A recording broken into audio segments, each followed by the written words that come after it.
Thank you. प्रभूला धन्यवाद देतो. मला माहिती आहे की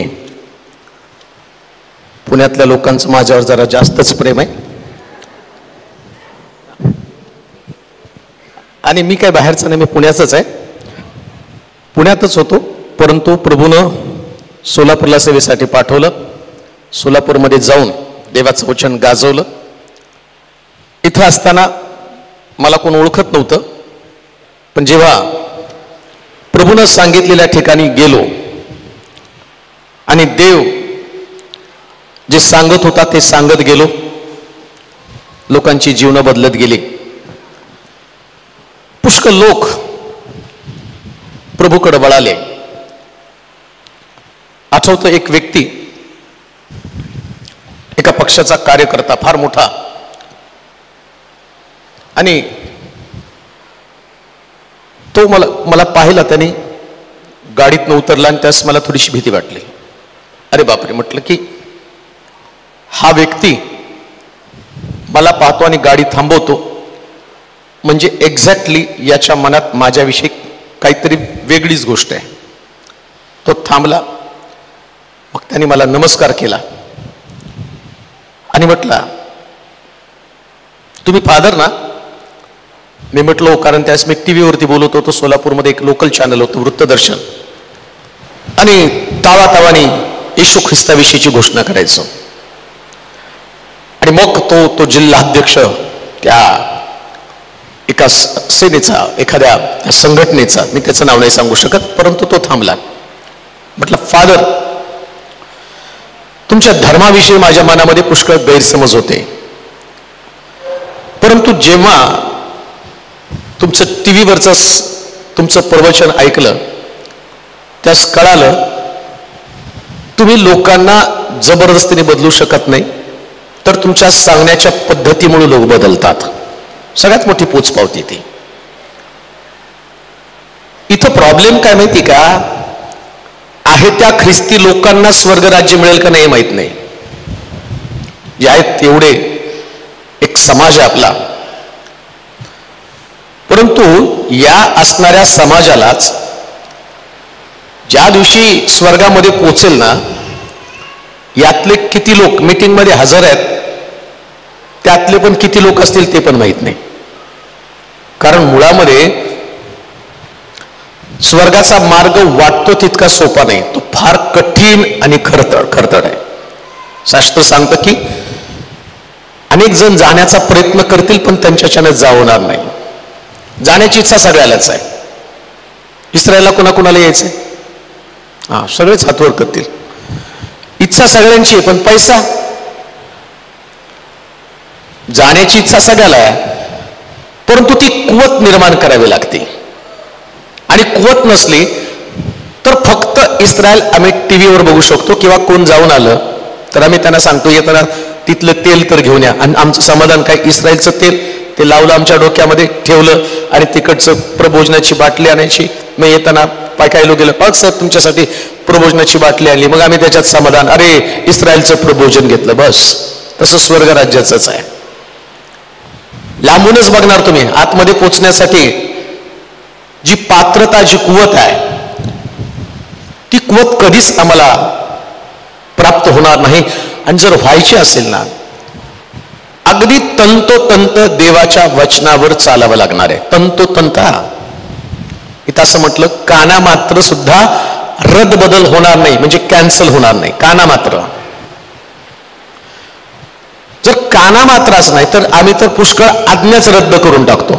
हे कठीण आहे, ते कठीण आहे, हे कुणाला जमणार आहे? एका गालात मारलं तर दुसरा गाल पुढं कर, हे कुणाला सांगतो माहिती का? बाकीच्या आमच्या बाबतीत नाही तसं घडू शकणार. एका गालात मारली दुसरा गाल पुढं. अहो, आम्ही असे लोक आहेत, त्याने एका गालात मारले तर त्याचे चार गाल कसे सडकवत नाही, तोपर्यंत आम्हाला समाधान मिळत नाही, आणि तरी सुद्धा आम्ही म्हणतो आम्ही स्वर्गामध्ये पोहोचणार आहे. बंडी मागितली तर सदरा दे, एक कोस सांगितलं तर 2 कोस जा म्हटलेलं आहे. म्हणून प्रॅक्टिकल ख्रिश्चन जीवन हे सगळ्यात कठीण आहे, आणि तेच करावं लागणार आहे. खटाटोप तुम्ही कराल, आदळापट कराल, जाण्यासाठी प्रयत्न कराल, पण नाही पोचणार तिथं. पण आज ज्या गोष्टी पवित्र शास्त्रामध्ये आम्ही पाहणार आहोत, आशीर्वाद जो कनानाचा, जो स्वर्गाचा, आणि पृथ्वी तलावर राहत असताना भौतिक आशीर्वाद, शारीरिक, कौटुंबिक, आर्थिक सगळ्या आशीर्वादांची आम्हाला गरज आहे. आणि मला याची पण खात्री आहे, जर तुमच्याकडे सगळ्या गोष्टी असत्या, आता विचार करा, पुण्यामध्ये एवढे लोक आहेत, एवढा मोठा पुण्यातला समाज आहे, आता सगळं पुणे जर इथं आलं असतं तर आम्हाला जागाच नसती पुरली, नाही का? याला देवाचं वचन आहे म्हटल्यावर अख्ख्या पुण्याने लोटलं पाहिजे, प्रभूचं वचन आहे. सगळे नाही येऊ शकत ना, कारण त्यांच्याकडे काहीतरी भरपूर आहे. बरं, तुम्ही येण्याचं कारण काय? तुमच्याकडे कोणता तरी एक आशीर्वाद नाही, आणि तो तुम्हाला पाहिजे. मग आता प्रश्न उरतो, हा आशीर्वाद देणार कसा, तो आमच्याकडे मिळणार कसा, तो येणार कसा? बरं, कोणी व्यक्तीने तुमच्यासाठी प्रार्थना केली तर लगेच तुमच्याकडे तो आशीर्वाद येणार आहे का? हा काहींच्या बाबतीमध्ये घडेल. उदाहरणार्थ मी तुम्हाला सांगतो, नाईन गावामध्ये येशू ख्रिस्त आला, विधवेचा मुलगा तिरडीवरती होता, आणि मग येशूनं ते जमावाला थांबवलं आणि त्या मुलाला जिवंत केलं आणि उभं केलेलं. मग असं होऊ शकतं का तो मेलेला मुलगा जिवंत झाला म्हणून सगळेच मेलेले जिवंत होतील? बरं विचार करा, सगळेच मेलेले जिवंत झाले, ठेवणार कुठं हो? तुमचे आजी आजोबा खापर पंजोबा सगळे जिवंत झाले, 10 बाय 10च्या 2 खोल्या, ठेवता कुठं तुम्ही? देवाला कटछाट करून एकाला न्यायचं, एकाला ठेवायचं, एक चक्र असतं. स्वर्गामध्ये राहण्यासाठी पुष्कळ जागा आहेत, पृथ्वी तलावरती नाही, आणि देवाला सगळ्याला स्वर्गात न्यायचं. मग स्वर्गामध्ये न्यायचं तर तो काय करतो? कोणाला काढतो, कोणाला पाठवतो, कोणाला काढतो, कोणाला पाठवतो. साधं सोपं उदाहरण, तुमच्या नाकपुड्यातला श्वास आहे, हवा आत जाते आणि बाहेर येते, मग तीच हवा आत जाते, राहू द्या ना आतमध्ये, आतली हवा कशाला सोडायची? सिस्टम करायला पाहिजे होती ना. पण ती आतली हवा बाहेर सोडल्याशिवाय दुसरी हवा आत येत नाही ना. तसं ही सृष्टीचं चक्र आहे, एक जातो दुसरा येतो, आणि तो आल्यावर देवाची ओळख त्याला व्हावी, देव काय त्याला समजावं. ही हवा बाहेर गेली, नवीन हवा आली, तिला देवाची ओळख व्हावी, देवाची ओळख झाल्यावर त्याला तो स्वर्गामध्ये घेतो, आणि अशा पद्धतीने सृष्टीचं चक्र चालू असतं. बरं, आता या पृथ्वी तलावर तुम्ही राहत असताना तुम्हाला देवाची ओळख होताना पहिल्यांदा देव सर्व काही करायला समर्थ आहे ही भावना तुमच्या डोक्यात असली पाहिजे. मला परवा एक फोन आला होता, आणि एक बाई रडत होती, खूप सत्य घटना बरं का, ती खूप रडत होती. माझा मुलगा मेला आणि त्याला मी कबरेमध्ये पुरलंय, माझ्या मुलाशिवाय मी राहू शकत नाही, तुम्ही प्रार्थना करा माझा मेलेला मुलगा त्यांनी पुनर्जन्म घेऊन परत जन्माला यायला पाहिजे, का तर मी त्याला पाहिल्याशिवाय राहू शकत नाही. कसं पॉसिबल आहे? देवाला बरं ते बोलताना देवाला सर्व काही शक्य आहे. तुम्ही प्रार्थना केली आणि तुमच्या साक्षीने ऐकते, देवाला सगळं शक्य आहे. तुम्ही स्वतः सांगताना देवाला सगळं काही शक्य आहे. म्हणजे कल्पनेतनं अनेक वेडा विश्वास घेऊन जगत असतो. आम्हाला असं वाटतं असं व्हायला पाहिजे, असं घडायला पाहिजे. आता तुम्ही सुद्धा आई वडील आहेत ना, ती आई गॅस जवळ जाते ना, त्या गॅसशी ती खेळत असती, पण मुलाला गॅस जवळ येऊ देत नाही. मुलाला मोठा प्रश्न पडतो, ही गॅस चालू करते, ही त्याच्यावर तवा ठेवते, ही चपात्या भाजते, मी गॅस जवळ गेल्यावर काय होणार आहे? पण ती आई त्या मुलाला गॅसशी खेळू देत नाही. तसं देवाचं आहे, जीवन देतो, सुटका देतो, रोग बरे करतो, पण तरी सुद्धा तो तुम्हाला त्याच्या जवळ येऊ देत नाही. का? कारण त्याला कसं हाताळायचं याचं ज्ञान असतं. देवाला माहिती परिस्थिती कशी हाताळली पाहिजे. परंतु तुमचा हट्ट काय असतो की ती गोष्ट मला करायला पाहिजे. परंतु आज ज्या गोष्टी आम्ही पाहणार आहोत, जेव्हा देव एखाद्या व्यक्तीला, परमेश्वर एखाद्या व्यक्तीला भेटत असतो आणि तो भेटत असताना त्या व्यक्तीला आशीर्वाद देणं एवढंच त्याचं काम असतं. देवाचं काम काय माहिती? तुम्ही जिवंत आहात ना, इथं तुम्ही बसलेले लोक आहात, तुम्हाला देवाची ओळख झाली तर परमेश्वराचं काम तुम्हाला आशीर्वाद देणं एवढंच देवाचं काम आहे. न्याय कधी करणार आहे? तो न्यायाधीश आहे. पण जजमेंट ज्या दिवशी तुम्ही मराल, कबरेमध्ये पुरलं जाईल, त्यानंतर प्रभू येशू ख्रिस्त ढगावरती बसून येईल जीवनात आणि मेले लोक जिवंत होतील, तेव्हा न्यायाला सुरुवात होणार आहे. पण पृथ्वी तलावर असताना तुम्ही देवाच्या सानिध्यात, देवाच्या समक्षतेमध्ये जीवन जगणारे लोक आहात आणि अशा परिस्थितीमध्ये परमेश्वर प्रत्येक व्यक्तीसाठी एक वेगळा आशीर्वाद घेऊन या पृथ्वी तलावरती काम करत असतो. शास्त्र उलगडल्यावर तुम्हाला कळेल. निर्माण केलेला मानव, त्या मानवाला त्यानं पहिलाच आशीर्वाद दिला, तो म्हटला फलद्रूप हो आणि भूमी व्यापून टाक.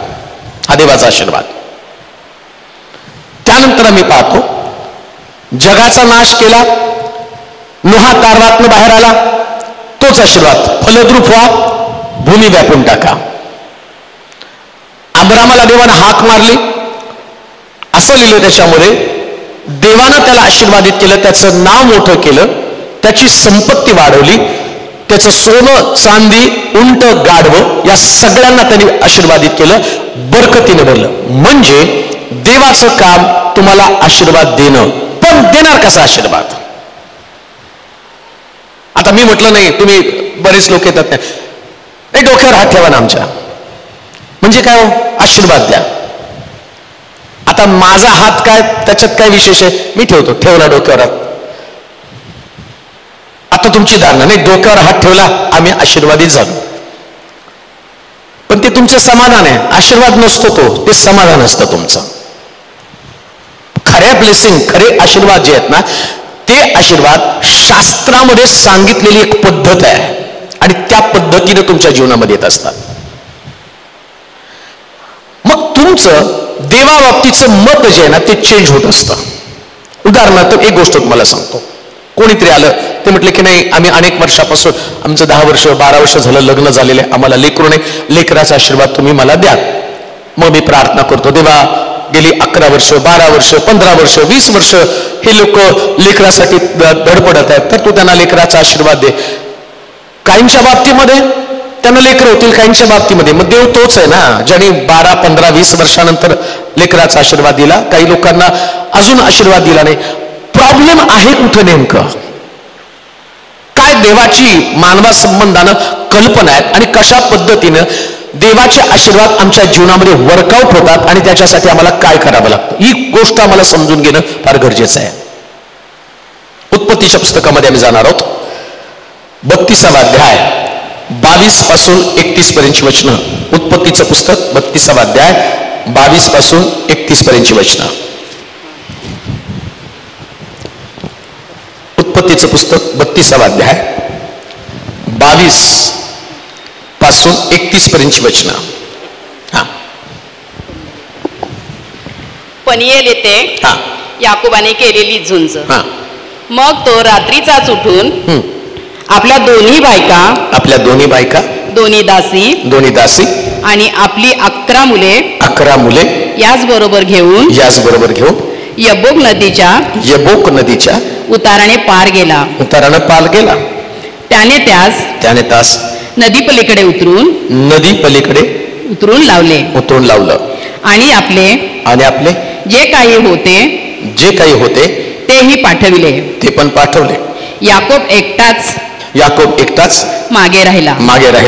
तेव्हा कोणा पुरुषाने त्याच्याशी पहाट होईपर्यंत झोंबी केली. याकोबावर आपली सरशी होत नाही हे पाहून त्याने त्याच्या जांघे स्पर्श केला. तो याकोब त्याच्याशी झोंबी करत असता ती उखळली. मग तो म्हणाला, पहाट होत आहे, मला जाऊ दे. तो म्हणाला, तू मला आशीर्वाद दिल्या वाचून मी तुला जाऊ द्यायचा नाही. त्याने मग त्यास विचारले, तुझे नाव काय? तो म्हणाला, याकोब. त्यावर तो त्यास म्हणाला, यापुढे तुला याकोब म्हणणार नाही, तर इस्रायल म्हणतील. कारण तू देवाशी व मनुष्याशी झगडून प्रबळ ठरला आहे. मग याकोबाने विचारलं, तुझे नाव काय? ते सांग.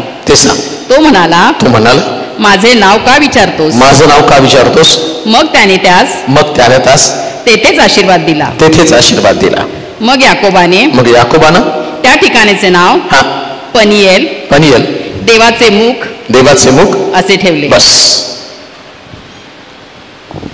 एकच गोष्ट याच्यामध्ये महत्वाची आहे, देवानं याकोबाला आशीर्वाद दिला. बस.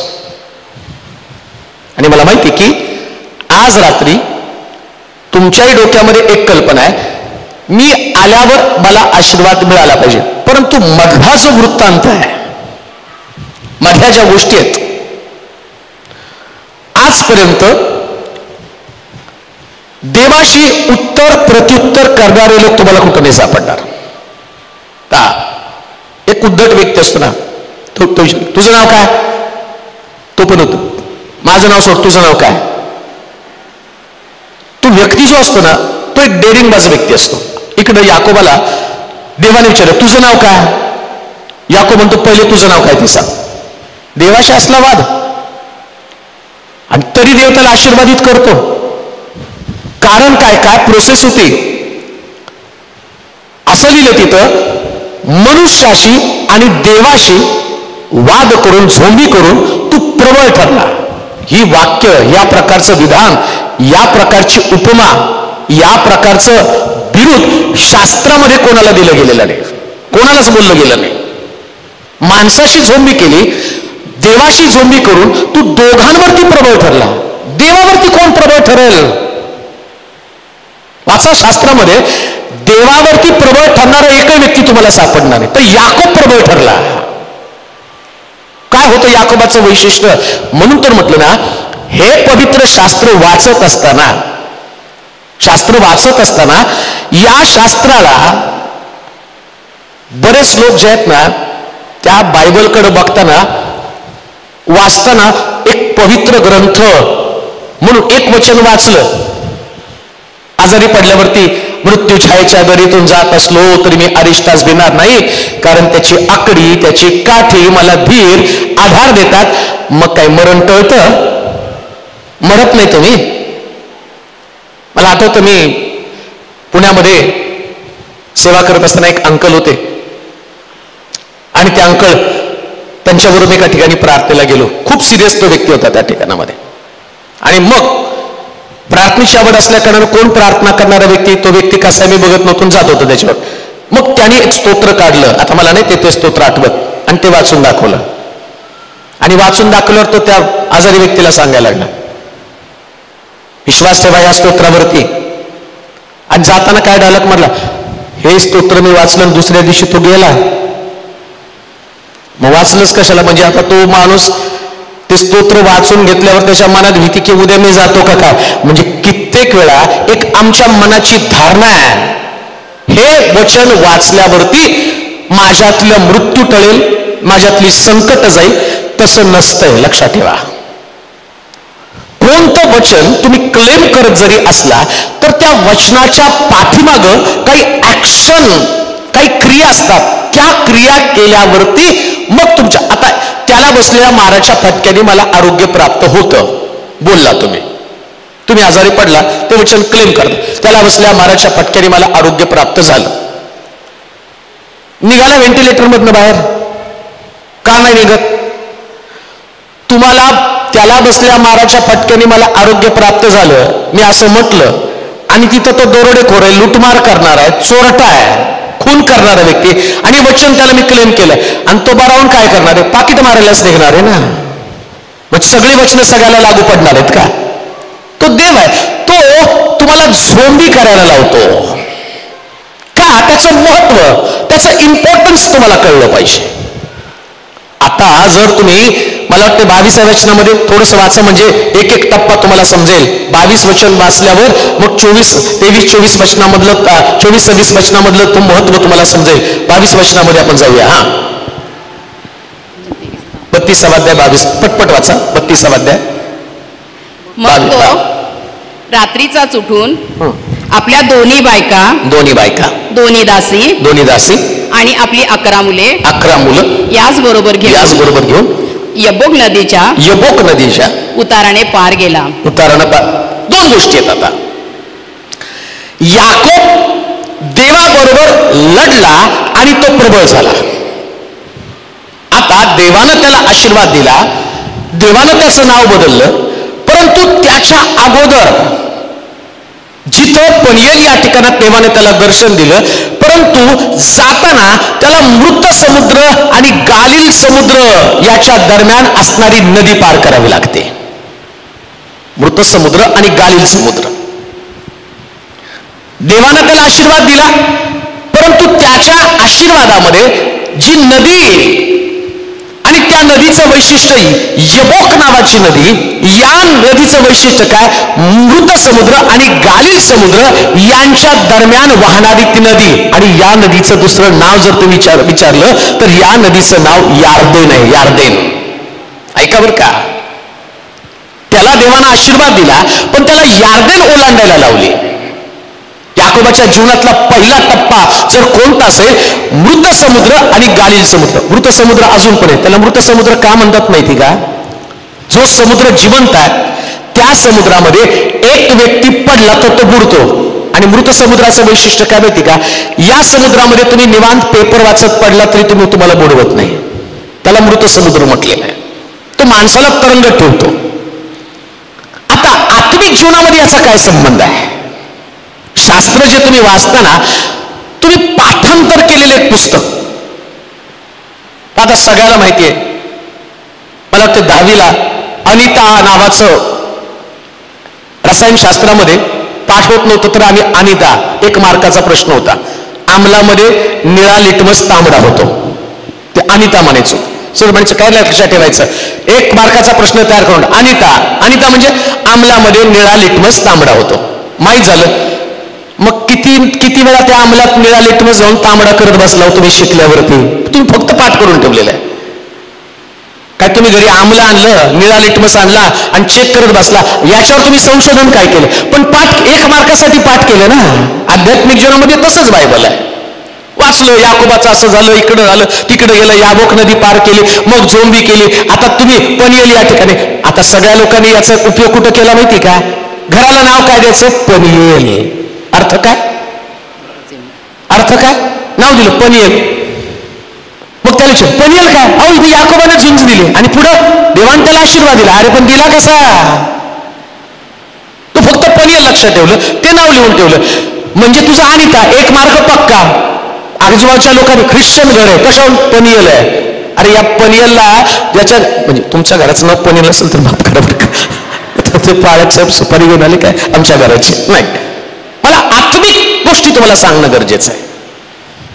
याबोक नदी हा तुमच्या जीवनातला टप्पा आहे. काय याबोक नदीचं वैशिष्ट्य? तो याबोक नदी पार केली. याबोक म्हणजे गालिल समुद्र आणि मृत समुद्र यांच्या दरम्यान असणारी नदी म्हणजे याबोक नदी. आणि याबोकचं दुसरं नाव यार्देन. आणि यार्देन म्हणजे काय माहिती का? योहान जिथं लोकांना बाप्तिस्मा देत होता ती यार्देन नदी. अलिशाच्या जीवनातला शेवटची नदी कोणतर यार्देन नदी. आणि या यार्देन नदीचं वैशिष्ट्य काय? परिवर्तन, बदल, बाप्तिस्मा, मन फिराव, पश्चाताप. जोपर्यंत तुमच्या जीवनाचं परिवर्तन होत नाही, तुमच्यातला जुना व्यक्ती मरत नाही, तोपर्यंत तुम्ही आशीर्वादासाठी लायक तरी कशी बनणार आहात? आशीर्वादासाठी लायक बनण्यासाठी तुम्हाला मृत समुद्रामध्ये जे तुम्ही पूर्वी तरंगता, मृत समुद्राचं वैशिष्ट्य काय माहिती का, तो माणसाला उगीच तरंगवतो. अजून एक तुम्हाला सांगू का, त्याला मृत समुद्र का म्हणतात? एक माणूस विहिरीमध्ये पडतो, एक माणूस समुद्रामध्ये पडतो आणि सापडत नाही, त्यास लोक काय म्हणतात, फुगून येईल 3 दिवसांनी, तरंगल तो, मग काढून घेऊ त्याला. आता विचार करा, ज्या वेळेस तो जिवंत असतो ना, त्याचं वजन कमी असतं पण बुडतो, आणि मेल्यावर फुगल्यावर त्याचं वजन जास्त असतं पण पाण्यावरती तरंगतो. का तर तो मेलाय. आध्यात्मिक जीवनामध्ये तसंच आहे. काही प्रार्थनेचं वजन नाही, विश्वासाचं वजन नाही, धार्मिकतेचं वजन नाही, आणि तो पाण्यावर तरंगाचा प्रयत्न करतो, त्यास तो बुडतो. पण जेव्हा तो मरतो आणि मेल्यावर त्याचं वजन वाढतं. म्हणजे काय, एकदा त्याचा स्वभाव मेला, सवयी मेल्या, व्यसन निघून गेलं, जीवन परिवर्तन झालं, मग त्या ठिकाणामध्ये आत्मिक जीवनामध्ये त्याचं वजन वाढलं जातं. तोपर्यंत वजन नाही वाढत त्याचं, तोपर्यंत आहे तसं तुम्हाला बुडावं लागणार आहे. लक्षात घ्या, यार्देन म्हणजे तुमच्या आत्मिक जीवनाची सुरुवात आहे. आत्मिक जीवनाची सुरुवात झाल्याशिवाय कोणी मनुष्य सुद्धा आम्ही पाहतो की तो आशीर्वादाकडे जाऊ शकत नाही. तुम्हाला याबोक नदीकडे यावं लागतं, तिथं तुमचं परिवर्तन आहे. निकोदेमस रात्रीच्या समयी येशू ख्रिस्ताकडे येऊन विचारतो, त्याला स्वर्गातला आशीर्वाद आवश्यक आहे. स्वर्ग हा सगळ्यात मोठा आशीर्वाद आहे. अजून एक गोष्ट मी तुम्हाला सांगतो, नोकरी, लेकरं, लग्न, पैसा, घरदार हे आशीर्वाद तुम्हाला कायमस्वरूपी पृथ्वी तलावरती टिकवून ठेवत नाही. ऐका बरं का, नोकरी 58 वर्ष, घर मरेपर्यंत, नाही का. तुम्ही जाताना म्हणत नाही मी मेलो तरी माझ्या घरात मलाच ठेवायचं, इथं माझं थडगं बांधून ठेवा, मी बांधलंय, मी मेहनत केलेली आहे. ते म्हणतात हो हो हो बांधू बांधू बांधू, मरा तर आधी का. मग मेल्यावरती वाजत गाजत गाणे लावत लावत, नाही का, अविनाशी सुखदे मज पामराला, भेट प्रभू याला एकदा मिठी मार आणि त्याला तुझ्याकडे कायमचं ठेवून टाक. एवढं हौशेने घर बांधलं, इंटिरियर बोलवलं, 50 लाखाचं फर्निचर सगळं केलं, पण मेल्यावर ते राहतं का. म्हणजे तुमचा आशीर्वाद हा जो आशीर्वाद आहे जिवंत आहे, पण सार्वकालिक जीवन ज्याला तारण म्हटलेलं आहे, हा तारणाचा आशीर्वाद कधी संपत नाही. म्हणून सगळ्यात मोठा आशीर्वाद कोणता, तर तुमचं परिवर्तन आणि तुमचं तारण म्हणजे याबोक नदी. याबोक मध्ये तुमचं तारण आहे. पण निकोदेमस येशूकडे गेला, धर्मशास्त्र जाणणारा व्यक्ती, आणि तो विचारतो स्वर्गात जाण्यासाठी मी काय करावं. म्हणजे त्याचं पद, त्याचं स्थान, त्याचं नाव लौकिक त्याला मोठं जागा मिळवून देतो. आता किती आशीर्वाद येतं. धर्मशास्त्र जाणणारा व्यक्ती, हो, धर्म त्याला ठाऊक आहे, लोक त्याची वाहवा करत आहे, पण त्यानं पाहिलं मला जी वाहवा मिळते ना, पण मला तारण नाही, स्वर्गराज्य नाही. मग धर्मपंडित येशूकडे जातो, मला स्वर्गराज्य मिळावं म्हणून काय केलं पाहिजे. एका शब्दात त्याने सांगितलं, पाण्यानं आणि आत्म्याने जन्मल्या वाचून कोणी देवाचं राज्य पाहू शकत नाही. मग त्याला तो सांगतो, बाळा तुला बाप्तिस्मा घ्यावा लागेल. कुणाला? धर्मपंडिताला. त्याला म्हटलं तुला बाप्तिस्म्याचा अनुभव, यार्दनेचा अनुभव, याबोक नदीचा अनुभव घ्यावा लागेल. याबोक नदीच नाही तर तू कसा काय आशीर्वादित होणार आहे. म्हणून लक्षात ठेवा, घरदार, प्रपंच, नावलौकिक, मानाचं पद याच्याकडे लक्ष लावू नका. तुमचा खरा आशीर्वाद तुमचं परिवर्तन आहे आलं, आणि ज्याचं परिवर्तन आहे त्या परिवर्तनामध्ये तुमच्या दर्जाचा विचार करू नका. काय माझा दर्जा आहे. निकोदेमस आपल्या दर्जाचा विचार करत नाही. मला लोक ऐकतात, समजा मी फार मोठा प्रीचर आहे आणि माझ्या प्रीचिंगमुळं पुष्कळ लोकांच्या मनावरती मी प्रभाव टाकतो, आणि माझा बाप्तिस्माच नाही, हो, माझाच बाप्तिस्मा नाही, याबोक नदीचा अनुभवच मला नाही. माझ्या प्रीचिंगने लोकांवरती प्रभाव पडतो, पण स्वर्गराज्य कुठे मला. अहो ती पायरी आहे. कोणती पायरी. तुम्हाला बाप्तिस्मा घ्यावा लागतो. का बाप्तिस्मा घ्यायचा. ख्रिस्तानं बाप्तिस्मा घेतला, वयाच्या 30व्या वर्षी तो पाण्याखाली गेला. बाप्तिस्मा करणारा योहान म्हणतो तुमच्या पायाचे बंद सोडून घेण्याची माझी लायकी नाही, तुम्ही माझ्याकडनं बाप्तिस्मा घेऊ नका.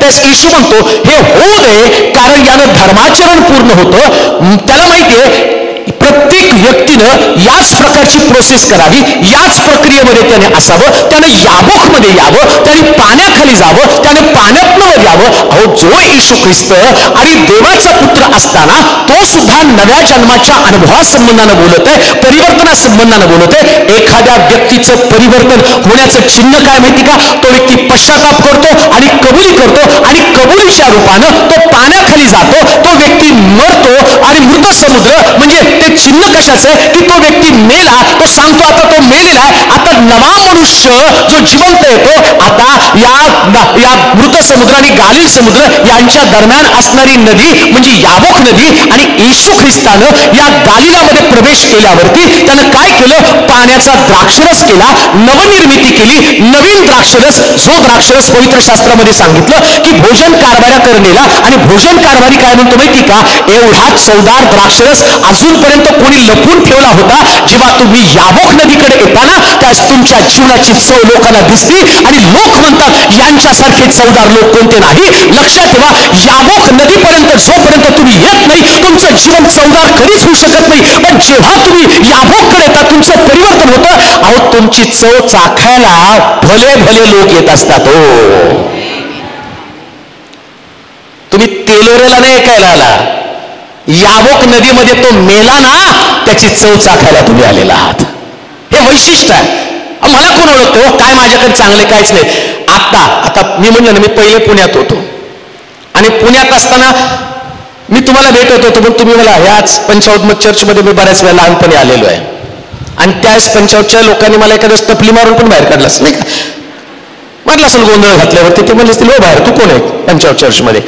पण आता मी पंचावत चर्चमध्ये आल्यावर इथं मला स्पेशल खुर्ची आहे का? तर आता चव आली. हो, तेव्हा चव नव्हती, आता चव आली.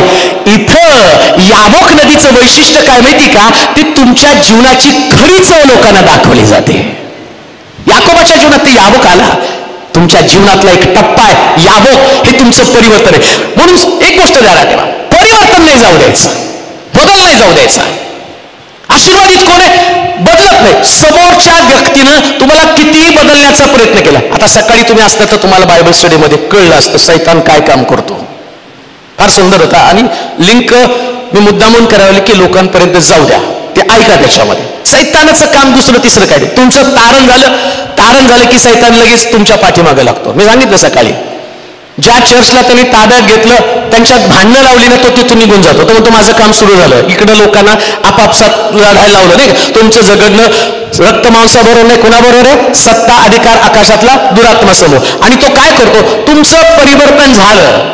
आता दोन लोक असतात, एक ज्याचं परिवर्तन झालं तो व्यक्ती, आणि ज्याचं फार वर्षापूर्वी परिवर्तन झालेला तो व्यक्ती. काय होतं माहिती का? आंबा जसा मुरल्यावरती त्याच्यातला रस निघून जातो. आंबाच तो असतो, पण नवीन आंबा आहे त्याच्यामध्ये चांगला रस असतो, आणि सुकलेला एक आंबा असतो, तो आंबाच असतो पण रस कमी झालेला असतो.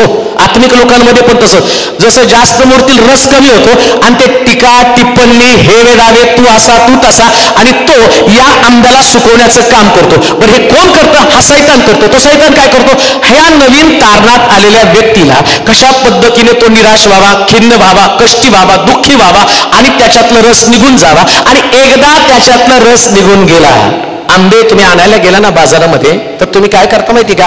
सुरकुत्या पडलेला आंबा घेत नाही. तुम्ही म्हणता नाही हे सुरकुतलेला आहे, याच्यात काय राहिले, याच्यात काय रस असणार. हुशार आहे तुम्ही एवढे, आणि खवई आहे, तुम्हाला चांगलं कळतं कोणत्या आंब्यात किती रस आहे. तुम्ही एवढे हुशार आहे, आणि देव तुमचं सुरकुतलेलं थोबाड आणि तुमचं ते असलं रस निघून गेलेला आंबा, आणि तिथं चर्चमध्ये येऊन बसताना तुमचं तोंड सौदात सुकलेलं, आणि तिथं सुकलेल्या चेहऱ्यातनं हा सुकलेल्या चेहऱ्यात, त्याच्यावर टॉन्टिंग, याच्यावर टॉन्टिंग, हा त्याला डाबे, आणि तिथं मी गाणं जसा मी आहे असा सुरकुतलेलं ये, आणि मी तुला पीत बसतो, तुला खात बसतो, आणि तुम्ही गाणं जसा मी आहे निराधार, आला तसाच देवदार देवदार देवदार.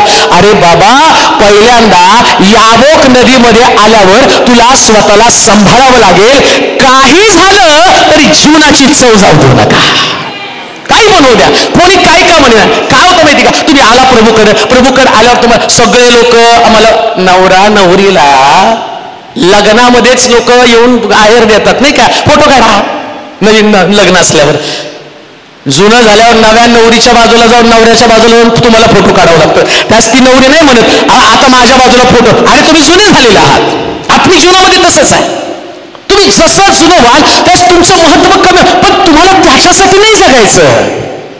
तुम्हाला तुमच्या जीवनातली चव टिकवून ठेवण्यासाठी जगण्यावं लागतं. ऐका, कोणी तुम्हाला काही बोलू द्या, तुमच्याविषयी लोकांचं मत काही का असे ना.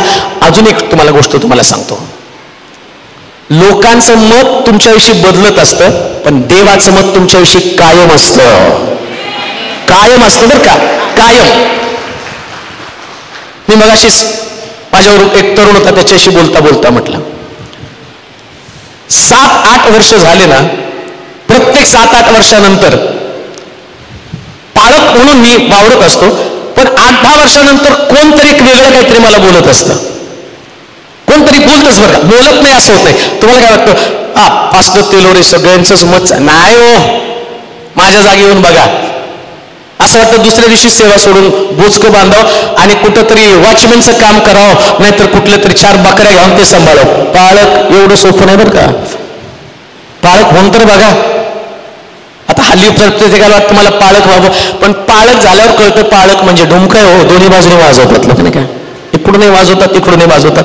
चांगलं केलं तरी असं का केलं, वाईट केलं तरी असं वाईट केलं तसं केलं, म्हणून ते फार कठीण असतं. मी त्याला म्हटलं नाही, ही सेवा, या सेवेमध्ये तुम्हाला तुमचा विश्वास, तुमची धार्मिकता, तुमच्या प्रार्थना सगळ्यात टिकून ठेवावं लागेल. येशू ख्रिस्ताला लोक म्हटले तू बलजबूल भूतांचा अधिपती. विचार कर, येशू ख्रिस्ताला म्हटलं तू भूतांचा अधिपती, तुम्हाला नाही म्हणणार. येशूला म्हटले बलजबूल भूतांचा अधिपती. मग त्यांनी म्हटलं का, जाऊ दे देवा मी येतो, ह्या लोकांसाठी काय करण्यात उपयोग नाही, यांनी मला बलजबूल, मी काय कुसावरती जात नाही, मला बोलवून घे आणि मी येतो. तर म्हटलं बलजबूल म्हणा, भूतांचा अधिपती म्हणा, माझी चव मला लोकांना द्यायची आणि ख्रिस्ताची चव मिळाली म्हणून या महाराष्ट्रीयन लोकांना मूर्तीपूजक लोक, परंतु येशू समजल्यामुळं आज तुम्ही देवाच्या मंदिरामध्ये आहात का, तर त्यानं त्याची चव टिकवून ठेवलेली होती. त्यानं त्याची चव टिकवून ठेवली. चव टिकवून ठेवा हो. याबोक नदीमध्ये तुम्हाला हेच करावं लागणार आहे. तुमचं परिवर्तन त्या ठिकाणामध्ये तुम्हाला करावं लागणार आहे. म्हणून गालिल समुद्र या ठिकाणात पहिला चमत्कार पाण्याचा द्राक्षरस झालेला आहे. तुमच्या जीवनामध्ये हा अनुभव येणार आहे. तुमच्या जीवनाचं पाणी या पाण्याचा द्राक्षरस व्हायला पाहिजे. येशूला डोकावलं पाहिजे. त्याच्यासाठी येशू डोकावतो. प्रत्येकाच्या जीवनामध्ये त्यानं डोकवावं. का डोकवावं? पाण्याचं एक वैशिष्ट्य आहे, संथ पाणी, स्थिर पाणी. या स्थिर पाण्यामध्ये जो व्यक्ती पाहतो त्याची प्रतिमा त्याच्यामध्ये तयार होते. संथ पाण्यामध्ये पाहिल्यावर जो व्यक्ती डोकावतो त्याची प्रतिमा त्या पाण्यामध्ये दिसते. पहा, पूर्वीच्या लोकांकडे आरसा नव्हता. जुन्या करामध्ये असं लिहिलंय. आता इथं पण तुमच्याकडं मला वाटतं गंगाळ आहे, तिथं त्या गंगाळामध्ये पाणी भरायचे, पाणी ठेवायचे. गंगाळ म्हणजे एक भांड असायचं, त्या भांड्यामध्ये पाणी असायचं. याजक यायचा, आरसा नव्हता, मग याजक पाण्यामध्ये बघायचा मंदिरात जाण्याच्या अगोदर. पाण्यामध्ये त्याच्या चेहऱ्यावरती डाग असेल तर त्या गंगाळ्यातल्या पाण्यानं याजक ते स्वच्छ करायचं, मग मंदिरात जायचं, हात धुवायचे.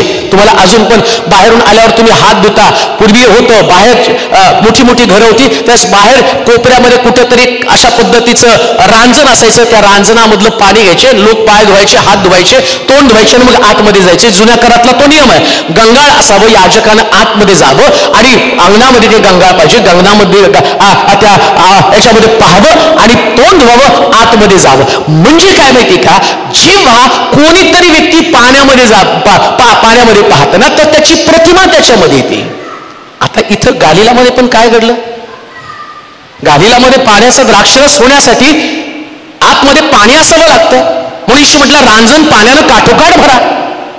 आतलं पाणी काढून टाका, जुनं पाणी काढून टाका. अहो, जुनं पाणी गेल्याशिवाय नवीन पाणी त्याच्यामध्ये ओतणार कसं? काही वेळेस आम्ही ट्रेडिशन, जुन्या परंपरा, जुन्या गोष्टी त्यालाच पकडून आम्ही बसलेलो आहे. बऱ्याच मंडळांमध्ये जुन्या टाळ्या वाजवायच्या नाही, नाचायचंच नाही. का नाही नाचायचं? देव मंदिरात आहे, भांडण करायला नाही कळत. देव मंदिरात आहे, भांडायला तरी एकमेकाची गच्ची पकडतात. फक्त नाचायचं नाही. देवाच्या मंदिरात कसं काय नाचायचं? दावीद कसा नाचला बरं? परमेश्वर या मंदिरात आहे. आकाश त्याचं सिंहासन, पृथ्वी त्याचं पाय ठेवण्याचं ठिकाण, अख्ख्या पृथ्वीवर त्याचा पाय आहे. बाहेर तिकडं बँड समोर दारू पिऊन पण धिंगाणा घालून झिंगाट झिंगाट झिंगाट झिंगाट झिंगाट एवढं झिंगाटून नाचतात तिथं देव नसतो. तिथं नाचता, तिथं नाचलेलं चालतं. आणि देवाच्या सानिध्यामध्ये देवाच्या टाळ्या वाजू नका आणि नाचू नका. कोणी सांगितलं तुम्हाला? अहो पृथ्वीने सर्व लोक हो टाळ्या वाजवा, त्याची स्तुती करा म्हटलेलं. सोडा होय. आणि टाळ्या वाजवणं म्हणजे देवाचा गौरव करणं. असा आवाज यायला पाहिजे. कोण अडवणार आहे आम्हाला? मला नका बोलू, इथून मी सांगलीला जाणार आहे, पण मला यावोकमध्ये तुमची डुबकी मारून तुम्हाला गाडावंच लागणार आहे. तिथं तुमच्या परंपरा, तुमचे सिद्धांत जी बिब्लिकल आहेत असे सिद्धांत घेऊन तुम्ही कसं चालू शकता? काय म्हटलं? पाण्याचा द्राक्षरस होण्यासाठी जुनं पाणी बाहेर काढलं पाहिजे. आम्ही म्हणतो नाही, जुनं नाही सोडायचं. आणि शास्त्रात काय लिहिलं माहिती का? जुन्या वस्त्राला नवीन ठिगळ कोणी जुन्या वस्त्राचं वैशिष्ट्य काय? नवीनला पण खराब करतो नाही का? बरेच लोक म्हणतात नाही नवीन ठिगळ लावलंय, नवीन ठिगळ मार खायला लागलं, जुनंच लावलं असतं तर दिसलं नसतं. हे मळकन तेही मळकं, टाका घालून झाकलं तर असतं. आता नवीन आणि जुनं मॅच व्हायला तयार नाही. मग तो काय म्हणतो? जुना बुदल्यामध्ये नवा द्राक्षरस घातला तर बुदला फाटून जाईल. मग काय केलं पाहिजे? तो म्हणतो बुदला नवीन बनला पाहिजे. आता त्याच्यासाठी पण वेगळं काय, मला मी पहिलाच मुद्दा नाही सांगितला तर दुसऱ्या मुद्द्याकडे कसा जाऊ, पण माझं मन तसं जातच नाही. आता बुदल्याला नवीन करण्याची पण एक पद्धत आहे. बुदला जुना झाला, आता बुदल्याला नवीन कसं करायचं त्याची एक पद्धत आहे. जुना बुदला पाण्यामध्ये घालून ठेवतात. बुदला म्हणजे चांबडी पिशवी असते. आता चांबडी पिशवी जशी जुनी होईल ना ती आकसून घेते, जास्त काही बसू देत नाही बरं का. चांबड्या पिशवीचं वैशिष्ट्य काय? जशी चांबडी पिशवी उन्हानं वाऱ्यानं आणि ती काय करते? आकसून जाते आणि त्याच्यामध्ये कमी बसायला लागतं. म्हणून बघा बऱ्याच जुन्या लोकांमध्ये ते म्हणतात 15 मिनिटाचा उपदेश, 1 तासाचं चर्च, घुसतच नाही ना जास्त. एकदा एका चर्चमध्ये गेलो मी आणि गेल्यावरती लग्नाचा उपदेश करायचा होता. लग्नाचा उपदेश करायचा तर त्याने आधीच मला चिठ्ठी पाठवून दिली, 20 मिनिटं बोला बरं का. आता मी पण म्हटलं जाऊ द्या, लग्नात आहे, माझ्याकडे असतं तर तुम्हाला दाखवलं असतं बरोबर किती मिनिटं बोलायचं ते. मग बसलो मी आणि 20 मिनिटं झाल्यावर त्याला उरका संपायला रागाने बघितलं तिच्याकडं आणि मग बोलवलंच कशाला. 15 मिनिटं 20 मिनिटं टीव्ही समोर बसलं, कंबर डाऊट होतं, दिसत नाही, नंतर डोळे असे खाचडे होतात, तरी सुद्धा तिथं चालू. आणि देवाच्या मंदिरात 1 तासाचा चर्च. हा बुदला जुना झालाय. नवीन बुदल्यामध्ये दावीद म्हणतो मी परमेश्वराकडे एक वरदान मागितलं होतं की त्याच्या मंदिरात माझी बस्ती व्हावी, अहोरात्र त्याचं मनोरूप पाहत राहावं. हा नवीन बुदला आहे प्रियांनो. तिकडे लोक म्हणत नाही पाळत. मला बोलवायचं तर 15-20 मिनिटासाठी बोलवायचं, डेअरिंगच करू नका. का तर 15-20 मिनिटामध्ये तर मला डेकर पण येत नाही. लोक काय सांगतात 15-20 मिनिटामध्ये नाही का, डेकर पण येत नाही मला. ते बाळाला घेतात आणि म्हणतात ना डेकर डेकर, दूध पिल्यावर म्हणतात डेकर आहे ना डेकर आहे. आता 15 मिनिटात मला काय ढेकर येणार? मी एक मुद्दा सांगता सांगता अर्धा तास गेला आणि तुम्हाला सांगायचं म्हटलं 15-20 मिनिटामध्ये कसं सांगणार आहे? कारण का, आणि एक गोष्ट मी तुम्हाला सांगतो, एकदा वचन ऐकायला बसला ना, परवा वसईमध्ये आम्ही 2.5 तास बोललो. 2.5 तासानंतर एक व्यक्ती आल्यानंतर म्हटलं संपलं. अरे म्हटलं 2.5 तास झाले बाबा. 2.5 तासाचा बायबल स्टडी, रखरखीत ऊन, भयंकर घामाच्या दारा, परंतु एकदा वचन ऐकायला सुरू. बुदला नवीन झाला ना, किती पण होता आतमध्ये जातो, भरून जातं, आतमध्ये जातं, साठलं जातं. त्या व्यक्तीला त्याचं कधी बोरिंग वाटत नाही आणि तो देवाच्या वचनाला ग्रहण टाका टाका टाका टाका टाका टाका.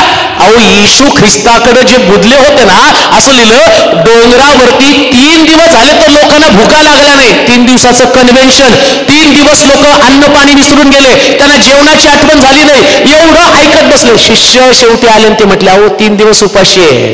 येशूने त्यांच्याकडे बघितलं, यांचं सारं लक्ष खाण्यापिण्याकडेच आहे. ते उपाशी आहे काय? उपाशी नव्हते, यांना माशाचा वास आला होता. त्यांना माशाच्या डब्याचा वास आला होता आणि ती वास घेत घेतच येशूकडे आले. बघा भूक कधी लागते माहिती का? एखाद्या घराकडून तुम्ही गेला, बिर्याणीचा वास आला की आपोआप भूक लागली. ते डोंगरावरती तीच गडबड झाली. 3 दिवस लोकांना नाही भूक लागली, पण ते पोरगं डबा घेऊन आले, कोणाकडेच डबे नव्हते, कोणाकडे जेवण नव्हतं, आणि हे 3 दिवस तिथं राहिल्यावर यांच्या पोटात कावळे. आणि मग त्यांना येशू 3 दिवस उपाशी. येशू पण हुशार, मग द्या ना भाकरी तुम्ही. ते म्हटले आमच्याकडे भाकरी नाही. पण एकानं शोधलं तर असं लिहिले, एक छोट्या मुलाकडे 5 भाकरी आणि 2 मासे. काय हुशार होते शिष्य. येशूनं माशाच्या पोटामधली 2 नाणी ओळखली. हे एवढे चाप्टर की डब्यातले मासे यांनी ओळखले. 5 भाकरी आणि 2 मासे. कसले धुरतायत, काय खाण्याकडे लक्ष आहे, काय अंदाज आहे, काय जजमेंट आहे त्यांचं. खाण्याला एवढे समर्पित होते, डब्याच्या आतमध्ये जाऊन चौकशी करून आले. बसल्या बसल्या त्या पोराला विचारून आले, काय रे बाळा डब्यात. म्हणजे इकडे येशू उपदेश करतो तर ह्यांची चौकशी काय, क्या लाया. तर म्हटलं मम्मीने 5 भाकरी आणि 2 मासे दिले. झालं, बातमी मिळाली आणि जाऊन लगे येशू यांना भूक लागली. त्यांना नाही, यांना भूक लागली होती. का तर यांचे डबे ते रिकामे आहेत. लक्षात ठेवा, यावं म्हणजे तुमचं परिवर्तन आहे. तिथं तुम्हाला शारीरिक भूक नसते, आत्मिक भूक असते प्रियानो. आत्मिक भूक. शरीर मरणार आहे आणि मेलेलं शरीर कबरेमध्ये जाणार आहे, पण परिवर्तित झालेलं शरीर स्वर्ग गाठणार आहे प्रियानो. यावं म्हणजे तुमचं परिवर्तन आहे. हे परिवर्तन घेऊन तुम्हाला स्वर्गामध्ये जायचं आहे. शरीराची चिंता करू नका. काय खायला पाहिजे, काय तो म्हटला, काय खावं काय प्यावं याची चिंता करू नका. याची चिंता परराष्ट्रीय लोक करतात. तुम्हाला तुमच्या आत्मिक जीवनाची चिंता करणं गरजेचं आहे. काम घेऊ नये का. तुम्ही आपल्या शरीराची पर्वा कधीच करू नका, कधीच नाही प्रियानो, कधीच नाही. हे शरीर संपणार आहे. या शरीराची चिंता करत बसला तर गौरवी अनुभव ज्याला याकोबाला देवानं सांगितलं, तो मनुष्य आणि देव याच्याशी झगडलाय. हा तुमचा झगडा आहे. कोणाशी तुम्हाला झगडायचंय, तुम्हाला मनुष्याशी झगडायचे, तत्वांशी झगडावं लागणार आहे, सिद्धांताशी झगडावं लागणार आहे. जे तुमच्या वाडवडिलांनी तुम्हाला शिकवलं, तुमच्या पूर्वजांनी तुम्हाला शिकवलं. आणि म्हणून येशू ख्रिस्त सुद्धा म्हटला, आणि तुम्ही मनुष्याचा संप्रदाय पाळता आणि देवाचे नियम तुम्ही रद्द करत आहात. मार्काच्या शुभवर्तमानामध्ये 7व्या अध्यायामध्ये म्हटलं, तुम्ही मनुष्याचे संप्रदाय पाळता, देवाचा सिद्धांत तुम्ही नष्ट करून टाकलेला. यावं म्हणजे तुमचं परिवर्तन. तुम्ही स्वतःला नवीन करत आहात. आणि मग या बुद्धल्याला आम्ही पाहतो नवीन करण्यासाठी पाण्यामध्ये घालावं लागतं. म्हणून निकोदेमसला येशू म्हटला, स्वर्ग राज्य जायचं तर तुला पाण्याखाली जावं लागणार आहे. अजून तुम्हाला सांगतो जाता जाता, पाण्याखाली बुडून बाप्तिस्मा झाला नसेल तर बुडून घ्या. बुडला नवीन होणारच नाहीये. त्याच्याशिवाय तो अनुभव तुम्हाला येणारच नाही. हे माझ्या डोक्यातली कल्पना नाही, हे माझे विचार नाही, हे ख्रिस्तानं सांगितलेलं तत्व आहे, ख्रिस्तानं सांगितलेला सिद्धांत आहे. अरे तुझा बुदला नवीन व्हायला पाहिजे, पाण्यात त्याला ठेवला पाहिजे. आता बुदला पाण्यात ठेवला, पहिली प्रोसेस पूर्ण झाली. याबोक मधली पहिली प्रोसेस, त्याचा बाप्तिस्मा झाला. त्या बुदल्याला पाण्यात भरून ठेव. पाणी त्याच्यामध्ये भरलं, पाण्यामध्ये त्याला काही काळ ठेवला. आता बुदल्यानं आपला आकार बदल. अजून पण बुदला आकार बदलत नाही. मग त्याला काय करतात, बुदला नवीन करताना या बुदल्याला तेलामध्ये पुन्हा अजून ठेवून टाकतात. कशामध्ये, तेलामध्ये. पाण्यात बुडवला, आता तेलात. तेल म्हणजे पवित्र आत्मा. मग येशू म्हटलं नाही, पाण्यानं आणि आत्म्यानं. आता पवित्र आत्म्यानं पुन्हा बुदला अजून एक्सपांड होतो, मोठा बनतो बुदला. पवित्र आत्मा आल्यावर मग तो तुमच्या मर्यादा काढून टाकतो. एकदा पवित्र आत्मा आल्यावर दावीद राजा कर्राच्या कोशासमोर बेभान नाचला. आता नाचणारा दावीद आहे. आणि देव परमेश्वर काय म्हणतो, भविष्यवाणी त्यानं केली, मी दावीदाचा पडलेला डेरा पुन्हा उभा करेल. 2 डेरे आहेत. एक मोशेचा डेरा. मोशेच्या डेऱ्याचं वैशिष्ट्य काय, त्याच्यामध्ये कर्राचा कोश आहे, मान्ना आहे आणि काठी. 3 गोष्टी आहेत. मोशेच्या डेऱ्यात काय, कर्राचा कोश, मान्ना आणि काठी. आणि दाविदाच्या डेऱ्यामध्ये काय माहिती का, दाविदाच्या डेऱ्यामध्ये 3 पाळ्यामध्ये उपासना चालू आहे. 3 पाळ्यामध्ये वर्शिप चालू आहे. 24 तास वर्शिप चालू आहे. आणि स्वर्गामध्ये प्रगटीकरणाच्या पुस्तकामध्ये म्हटलं, त्यानं 7वा शिक्का फोडला तेव्हा अर्धा तास निवांत झालं. म्हणजे स्वर्गामध्ये पण 24 तास वर्शिप चालू आहे. आता विचार करा, स्वर्गामध्ये 24 तास आराधना, दाविदाच्या डेऱ्यामध्ये 24 तास आराधना. आणि आमच्याकडं आम्ही काय म्हणतो माहिती का, गाणे लवकर संपवा. किती वेळ उभं केलं. ज्यांना इथं उभं राहतात नाही ना, स्वर्गात तुमचं काही खरं नाही बरं का. आणि लोक लगेच बसून घेते, बसतो ना. आणि आला तर घेऊन जा, काय करू हे बोचकं नेऊन तिथं. याला इथंच नीट उभं राहता येत नाही. नाही आम्ही थकलो. मला योगेश म्हणत होता आता चर्चसाठी आम्ही लिफ्ट बांधत आहोत ना, मग त्या म्हटलं पास्टर तिथं असं लिहा फक्त वृद्धांनी लिफ्टचा वापर करावा. म्हटलं काय फायदा होईल रे? तर म्हणतो आपल्याकडं कोण आंटी म्हणून घेत नाहीत, सगळेच पायऱ्याने येतील. म्हणजे जेव्हा तुम्हाला वृद्ध ही संकल्पना तुम्ही विचार करताना तुम्हाला वाटतं, पण देवाच्या मंदिरामध्ये सगळे ज्येष्ठ नागरिक असतात नाही का? काल म्हणतो मी त्यावेळेस 40 वर्षाचा होतो, आज मी 85 वर्षाचा आहे. तो म्हटलं अरे प्रदेशाची वाटणी तुला काय? अरे मला डोंगर द्या. परमेश्वराची आशा धरणारे नवी शक्ती संपादन करतील, ते गरुडासारखे वर उडतील. वर वर वर वर वर वर आणि फक्त वरच. प्रियांनो आतमध्ये हा बुद्धला नवीन व्हायला पाहिजे, पवित्र आत्म्याच्या अभिषेकानं भरला पाहिजे. पवित्र आत्म्याच्या अभिषेकानं भरलेल्या व्यक्तीचं वैशिष्ट्य काय? तुझ्या सानिध्यात उभं राहणाऱ्याची केवढी धन्यता. काय धन्य लोक आहेत. काय हो तुम्ही ऐकता आणि तुम्ही थकता. हा व्यक्ती गातो वाजवतो तो थकत नाही. मी सुद्धा उभं राहिल्यावर 2 तास 3 तास, आता बघा 1-1.5 तास मी तुम्हाला सांगत राहणार, तुम्ही फक्त बसणार, टाळ्या वाजवणार, खूप छान हसणार, रिस्पॉन्स देणार आणि जाताना होणार काय छान बोले, अरे इकडे एनर्जी गेली त्याचं काय. मग मी नाही थकलो आणि तुम्ही बसून बसून थकता. काय लवकर सोडा, लवकर सोडा ना. आणि रात्री झोपताना आला तर घेऊन जा, राहा डबक्यात राहा, 10x10च्या खोलीत राहा. आशीर्वादाची वाट बघू नकोस. आशीर्वादाची वाट बघणारे लोक आहेत ना, अहोरात्र देवाच्या वचनामध्ये गढून जाणारे लोक आहेत. प्रियानो देवाच्या वचनाची ताकद सामर्थ्य ते आहे की त्याला कधीच बोर होत नाही. आमेन म्हणाल का? जरा पंचावतच्या लोकांना जोरात आहोत. पंचावत नाही मला माहिती वेगवेगळ्या ठिकाणात नाही, सॉरी वर का, नाही तर बाहेरचे लोक म्हणतील आम्ही आलो तुम्ही पंचावत करू लागला. तुम्ही ज्याही मंडळीचे घटक आहात त्या मंडळी संबंधाने मी म्हणतो की तुम्ही ताजेतवाने देवाच्या वचनामध्ये राहिले पाहिजे, फ्रेश. का तर तुमचा बुद्धला नवीन झालेला आहे.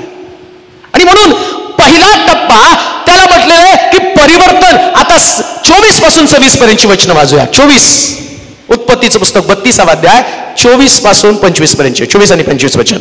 याकोब एकटाच मागे राहिला, तेव्हा कोणा पुरुषाने त्याच्याशी पहाट होईपर्यंत काय केलं?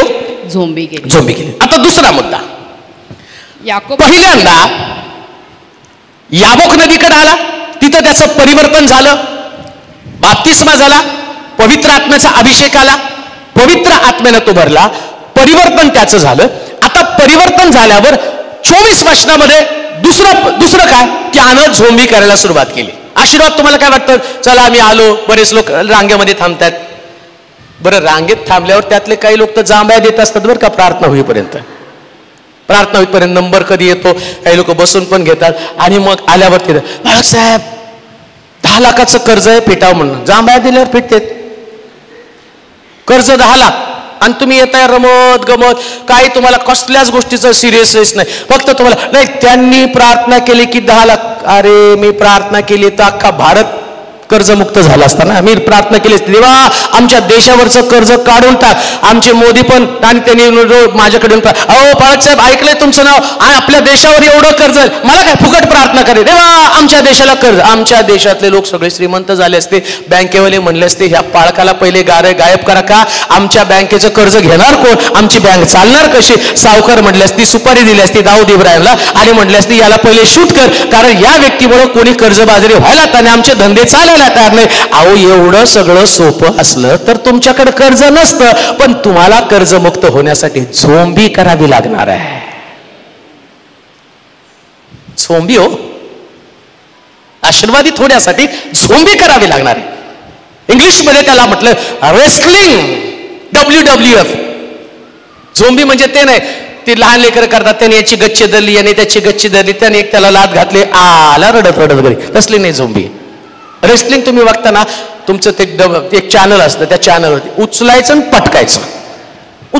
पटकायचं, डोक्यावर आपटायचं, खांद्यावर मारायचं मानेवरती आणि त्याच्या पुढे तर ते काय तरी कातर घेऊन येतात, इकडं चिरतात, इकडून रक्त त्याला म्हटलं WWE. आणि आमच्या लोकांना न धोपटता प्रभू आशीर्वाद देतो. धोपटू नको, टच पण करू नकोस, मला उचल, एका बाजूला ठेव, मी येतो चर्चमध्ये, काही त्रास देऊ नको, गुदगुल्या कर, शांतपणे इझी यायचं. चर्चमध्ये एक सेवक बोलवायचा, त्याने डोक्यावर प्रार्थना करायची आणि आणि आम्ही जाताना आले बरं का, त्यांनी प्रार्थना केली. आणि दुसऱ्या महिन्यामध्ये, तिसऱ्या महिन्यामध्ये ते तुम्ही तेलोरे पास्टरच्या मिटिंगला गेला हो, नाही कर्ज फिटलं, त्या माणसात पावरच नाही आहे, आता दुसरा पॉवरफुल आणला पाहिजे. अरे तू माझी पावर तू घालवली आळस देऊन देऊन, तुला बघितल्यामुळे माझी पावर गेली सगळी. तुला पाहिल्यावरच मला वाटलं की बाबा ये किस काम का नहीं है, इसके जीवन में कुछ होने वाला भी नहीं है, हे असंच येणार असंच जाणार, हे बुजगावणं म्हणूनच राहणार आहे. याकोब झोंबी करायला, देव लढ माझ्यासाठी, ये देव त्याला उचलतो, पटकतो, परत आता अगं लढ, परत देवाने परत घेतलं, डोक्यावरती आपटलं, देवा परत उठलो. अहो एवढा आपटला, योबाची लेकरं गेली, संपत्ती गेली, मित्र गेले, आपटून सगळा योग जखमी झाला. परंतु देव म्हणतो अरे याला एवढा आपटला पण हा हार मानायला तयार नाही. सैतान म्हणतो मी हारलो, याला आता मी जिंकू शकत नाही. लक्षात ठेवा, वादळ आपट तुमची होणार, परंतु झोंबीच्या द्वारे तुमच्यामध्ये आशीर्वाद असणार आहे. तुम्ही WWF करा, रेसलिंग करा, किती प्रभूने तुम्हाला आपटलं किती, पण एक गोष्ट ध्यानात ठेवा, आम्हाला आशीर्वादित व्हायचं आणि आम्ही होणारच आहे. आम्ही जखमी होणार नाही, आम्ही लढत राहणार आहे. हे आमचं आत्मिक जीवन आहे, हे आमचं आध्यात्मिक जीवन आहे. आम्ही अशा प्रकारचे लोक आहे, आम्ही डिस्टर्ब होत नाही, आम्ही निराश होत नाही आणि आम्ही रडून सुसाईड पण करत नाही. आमेन म्हणाल का? काय मरायचं रे, काय मरायचंय? आणि काय ते गुळगुळीत आणि मुळमुळीत शब्द, मी मरते, आम्हाला मला बोलवा माहिती मी पुरतो, मी मरतो. आणि मी आणली दोरीने चांगला जाडजूड नायलॉनची पाठवतो, मला सांगा फक्त तुम्हाला कधी मारायचंय. नाही मी रेल्वे खाली पडते, 2 तास लेट नाही, 5 मिनिटात येणाऱ्या रेल्वे खाली तुम्हाला टाकतो, फक्त मला सांगा कधी मारायचं. काय गुळगुळीत मुळमुळीत शब्द. आणि काय मेल्यावर तुमची काय कोणत्या ताजमहाल मुमताजसाठी बांधलं, तुमच्यासाठी कोण बांधणार हो असल्या मेलेल्या लोकांसाठी? मारून इतिहास बनायचं नाही, जिवंत राहून झगडून इतिहास बनवायचं आणि पवित्र शास्त्रामध्ये तुमचं नाव असायचं. लढणारं जीवन आहे, लढणारं जीवन. लक्षात ठेवा, कर्ज असणं ही गोष्ट तुमच्यासाठी जरी त्रासदायक असली, पण कर्जातनं बाहेर पडणं ही तुमची सगळ्यात मोठी साक्ष असणार आहे. आजारपण असणं ही तुमच्यासाठी त्रासदायक गोष्ट असली, पण या आजारपणातनं तुम्ही बाहेर आला आणि प्रभूनं तुम्हाला उंच केलं ही तुमची साक्ष असणार आहे. लाजरस कबरेमध्ये असणं ही त्याच्या परिवारासाठी दुःखाची गोष्ट असली, पण लाजरस कबरेतनं बाहेर येणं ही त्याच्या परिवारासाठी गौरवाची गोष्ट आहे. म्हणून लक्षात ठेवा, झगडा, स्ट्रगल करा, आदळ आपटू द्या, किती पण तुम्हाला लोकांनी आपटलं तरी उठून उभं राहायचं. अजून फाईट. बोला काय बोलता तुम्ही? किती पण काय पण आपटू द्या लोकांना, परत उभं राहायचं. आणि एकदा फाईट करता करता देव पण किती आपटणार आहे. आणि देवाला एकाच व्यक्तीला आपटत बसल्यावर बाकीच्यांना कधी आपटणार तो, नाही का? त्याला सगळ्यालाच आपटायचं.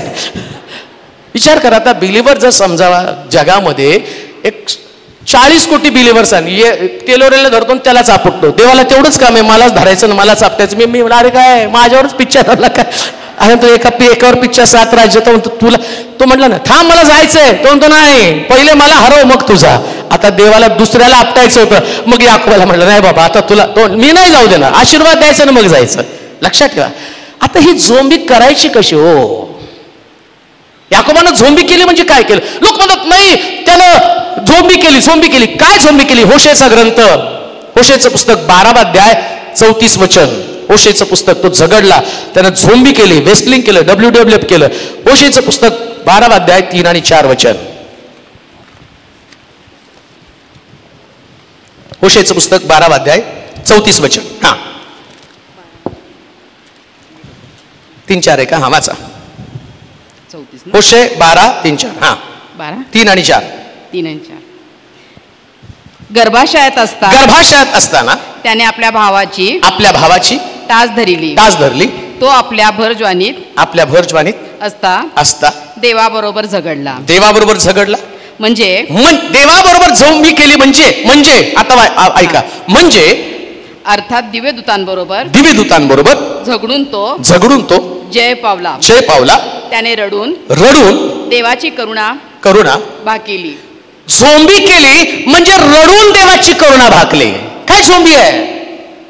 काय केलं त्या दिवशी त्यानं पडियल या ठिकाणामध्ये देवाच्या दूताबरोबर त्यानं झोंबी केली म्हणजे एक्झॅक्टली काय केलं? बायबल सांगतं त्याने रडून देवाची करुणा भाकली. तुम्ही कधी देवाजवळ जाऊन रडला? आशीर्वाद मिळवण्यासाठी तुम्ही आला, तुमच्या डोक्यातली कल्पना काय? कोणीतरी माझ्यासाठी प्रार्थना करावी, रदबदली करावी, एखाद्या सेवकानं माझ्या डोक्यावरती हात ठेवावा. ती झोंबी नाहीये आणि तसले आशीर्वाद तुमचे टिकणार पण नाहीत. पुन्हा एकदा तुम्हाला सांगतो, जेव्हा आशीर्वादासाठी तुम्ही रडताना नीट ऐका बरं का, जे काय मी स्टेटमेंट विधान करतो, अब्राम, इसाक आणि याकोब यांचा देव असं म्हटलेलं आहे शास्त्रामध्ये बरं का. अब्राम, इसाक आणि शेवटचा टप्पा याकोब. त्याच्यानंतर पवित्र शास्त्रामध्ये विश्वासणारे होऊन गेले नाहीत. नव्या करामध्ये दानियेला संबंधानं काय, इतर जे सेवक होऊन गेले मोशे संबंधानं काय, पण तो म्हणतो इस्रायल, अब्राम, इसाक आणि याकोब यांचा मी देव आहे. याकोबाचं नाव सगळ्यात शेवटी तो घेतो आणि याकोब हे नाव प्राप्त करून घेण्यासाठी याकोबाला काय दिक्कत करावी लागली, काय युद्ध त्याला करावं लागलं आणि कसा त्याला आशीर्वाद मिळवला. आणि मी जी गोष्ट तुम्हाला सांगत आहे, इकडं पहिल्यांदा याकोबाला तो म्हणतो तुला इथून पुढे याकोब म्हणणार नाही, तुला इस्रायल म्हणणार. का तर इस्रायल हे नाव त्याला मिळाल्यावर तो म्हटला इथून पुढं जो कोणी इस्रायलाला आशीर्वाद देईल तो आशीर्वादित होईल आणि जो कोणी इस्रायला शाप देईल तो शापित होईल. शेवटचा एक योद्धा, ज्या देवाच्या अंतःकरणामध्ये घर करणारा व्यक्ती कोण? याकोब. आणि याकोबाला जो आशीर्वाद देताना तो म्हटला इथून पुढं तुला आशीर्वाद देणाराच आशीर्वादित, तुला शाप देणारा शापित. प्रभूनं त्याला एक इतका विशेष प्रकारचा दर्जा दिला आणि तो त्याचा आशीर्वाद कधीच निघून न जाणारा आशीर्वाद त्याने दिला. कारण काय? त्यानं रडून देवाची करुणा भाकली. पवित्र शास्त्रामध्ये रडून देवाची करुणा भाकणारे अनेक लोक आहेत आणि त्याच्यामध्ये तुम्ही बघता हागार ज्यास इश्माईल मरायला लागला आणि मरत असताना ती रडत आहे, इश्माईल सुद्धा रडत आहे. आणि शास्त्र काय सांगतं नीट ऐका. हे झगडणं काय ते तुम्हाला मी सांगत आहे, रडणं काय ते तुम्हाला सांगत आहे. याकोब गर्भाशयात असताना पासून झगडा करत आहे. आपल्या भावाची टाच धरली. देवाच्या वचनामध्ये रिबिका गरोदर असताना देवाला प्रश्न केला की माझ्या पोटामध्ये काय? तो म्हटला तुझ्या पोटामध्ये 2 राष्ट्र आहे, वडील धाकट्याची सेवा करेल. वडील धाकट्याची सेवा करत हे याकोबानं पोटातच ऐकलं, पोटातच त्याने ऐकलं आणि त्याला असं वाटत होतं ज्येष्ठपणाचा अधिकार मला मिळावा. झगडणं पहा, पोटातच तो झगडत आहे. युद्ध करणं ही तुमची सवय असली पाहिजे आणि पोटामध्ये युद्ध करण्याची कला त्यानं अवगत केली. आणि बाहेर येताना सुद्धा त्याच्या मनामध्ये मी पहिलं. लक्षात ठेवा, देवाच्या मंदिरामध्ये सुद्धा असेच युद्ध करणारे लोक असले पाहिजे. तुम्ही चर्चला येताना असं म्हटलं पाहिजे पहिलं मी असलं पाहिजे. आशीर्वादासाठी, प्रार्थनेसाठी, सेवेसाठी पहिलं मी. एकदा ही तुम्हाला सवय लागली ना, तुम्ही याकोब बनला म्हणून समजा. तुम्ही जितके शेवटी एसाव लांब निवांत काही लोक निवांत देतात. शेवटचा आशीर्वाद माझ्याकडून तर मी जात होतो पूर्वी चर्चला. आता आपले जुने ट्रेडिशनचे लोक आपण कसे आहेत माहिती आहे. ख्रिसमस म्हटल्यानंतर आमच्या डोक्यामध्ये चर्च सुटायचं आणि थिएटरमध्ये जाऊन तिकीट काढायचं. तेच ख्रिसमस नाही का? तो ख्रिसमस कसा वाटणार? मी जायचो चर्चला आणि चर्चला जाताना आम्ही लवकरच्या चर्चला जायचो. सकाळी 7:30चं चर्च आणि 6:30ला आमची पहिली बस आणि चर्च सुटायचं 8:30ला. आम्ही पोहोचायचो 7:30ला आणि 7:30ला तिथं पोहोचल्यावर चालत जाईपर्यंत 8 वाजणार. अर्धा तासामध्ये थोडंसं सूचना अमकं तमकं ऐकलं की आम्ही बाहेर पडायचो आणि जाताना आमचे पैसे द्यायचे. म्हणजे तिकिटाच्या रांगेत थांब, आपल्या सगळ्या फॅमिलीला आज ख्रिसमस आहे, पिक्चर बघायचा. म्हणजे हा झाला आमचा ख्रिसमस. आणि झोंबी आणि घरात येऊन वडील दारू प्यायचे, घरामध्ये आर्थिक आशीर्वाद नाही, सावकार यायचा, घरातली भांडी घेऊन जायचे, अरे मी देवा आशीर्वाद दे, आशीर्वाद दे. अरे झोंबी करताना तर तुम्ही सगळ्यात शेवटी, तुम्हाला आशीर्वाद कसे मिळणार आहे? परंतु धन्य ते लोक परमेश्वराच्या घरामध्ये. दावीद म्हणतो, ते मला म्हणाले परमेश्वराच्या घराकडे जाऊ, माझ्या मनाला एवढा आनंद झाला, मी हरणी जशी पाण्याच्या प्रवाहासाठी लुलपते, हे देवा माझा जीव तुझ्यासाठी तहानेला झालेला आहे. अहो झोंबी करताना अंतःकरणामध्ये जी तळमळ आहे प्रभूला भेटण्यासाठी, अरे माझा जीव परमेश्वराचं दर्शन घेण्यासाठी उत्सुक झालेला आहे. एकमेकाला बघू नका, पण जो तुमचा निर्माता, त्या निर्मात्याला पाहण्यासाठी तुमच्या अंतःकरणामध्ये जी उत्कंठा असली ना, आणि आम्ही म्हणतो त्याला पाहिलं तर जीवन धन्य झालं. आणि आम्ही पाहतो ज्यास येशू ख्रिस्ताला हातामध्ये घेऊन याजक म्हणतो, मी जगाचं तारण माझ्या डोळ्यासमोर आहे. मरियाला म्हणतो, जगाचं तारण मी पाहिलेलं आहे. अहो तुम्ही साधे सुधे लोक नाही, ज्यास देवाच्या घरामध्ये येतात जगाचं तारण तुम्ही पाहत असता. आणि म्हणून लक्षात ठेवा, झोंबी करणं म्हणजे पहिल्यांदा जसं याकोब आतमध्ये झोंबी करत आहे, मला जायचं, मला जायचं, मला जायचं. धन्य ते लोक ज्यांच्या अंतःकरणामध्ये देवाला भेटण्याची उत्कंठा. ठिकाण कोणतं आहे याचा विचार करू नका, स्वर्ग सगळ्यात लांब आहे. बरेच लोक म्हणतात ना, नाही तुम्ही खडकीत आला असता तर आम्ही तिथं मिटिंगला, नाही तुमच्या घरातच येतो ना मिटिंग घ्यायला, याची फार इच्छा होती हो, पण तुम्ही जरा खडकीत आला. नाही खडकीत कशाला, कुठं राहता, कोणत्या गल्लीत राहता, कोणत्या बोळात राहता, तिथं सांगा आणि तिथं येऊन प्रचार करत बसतो. का तर मी डिलिव्हरी बाय पुजावाला आहे, नाही का, कॉल केला, 1-2 पिझ्झा भेज दो, तसं आलो आणि तुमच्या घरामध्ये दिलं. बरं पुण्यात आला, येता येता आमच्या घरी प्रार्थना करून जाणार, डिलिव्हरी बॉय नाहीये, इथं यावं लागेल. आमेन म्हणाल का हो? हा बरेच लोक म्हणतात. अहो त्याच्या पलीकडं एकदा मीटिंगला मनमाडला गेलो आणि एक सिस्टरचा कॉल, मनमाडला येणार आहे? म्हटलं होय. जरा नाशिकवरून या ना, तुमचे पाय आमच्या घराला लागू द्या. म्हटलं कापून घ्या आणि तुमच्याच घरात ठेवा पाय, कुबड्या घेऊन जातो तिथं, नाही का, कशाला परत परत तुमच्या, आणि ते फिरवा पादुका बघू सगळीकडे, नाही का, त्यांच्या घ्या, दर्शन घ्या, राहू द्या. ते लोरे पाळकाचे पाय आमच्या घराला लागलेले, कायम तुमच्या घरामध्ये ठेवा. काय आणि झोंबी आशीर्वाद नाही, तुमचे पाय आमच्या घराला लागले तर आशीर्वाद. कोणी सांगितलं तुम्हाला? झोंबी करावी लागते. पाय लागला, हात लागलं, डोकं लागलं, त्याचा काय उपयोग नाही. आणि बसला आणि तुम्ही जेवला. आणि बरेच लोक, अरे फोटो ठेवायचा का आम्हाला, आमच्या येऊन गेला ना ते, हा येशू येऊन गेला, तुम्ही त्या तो तेलावर येऊन गेला, तो मारणार आहे उद्या, काय त्याचं घेऊन बसला. झोंबी करा. आमेन म्हणाल का? झोंबी. हा भेटला नाही तरी चालेल, पण तो भेटला पाहिजे पर्यंत.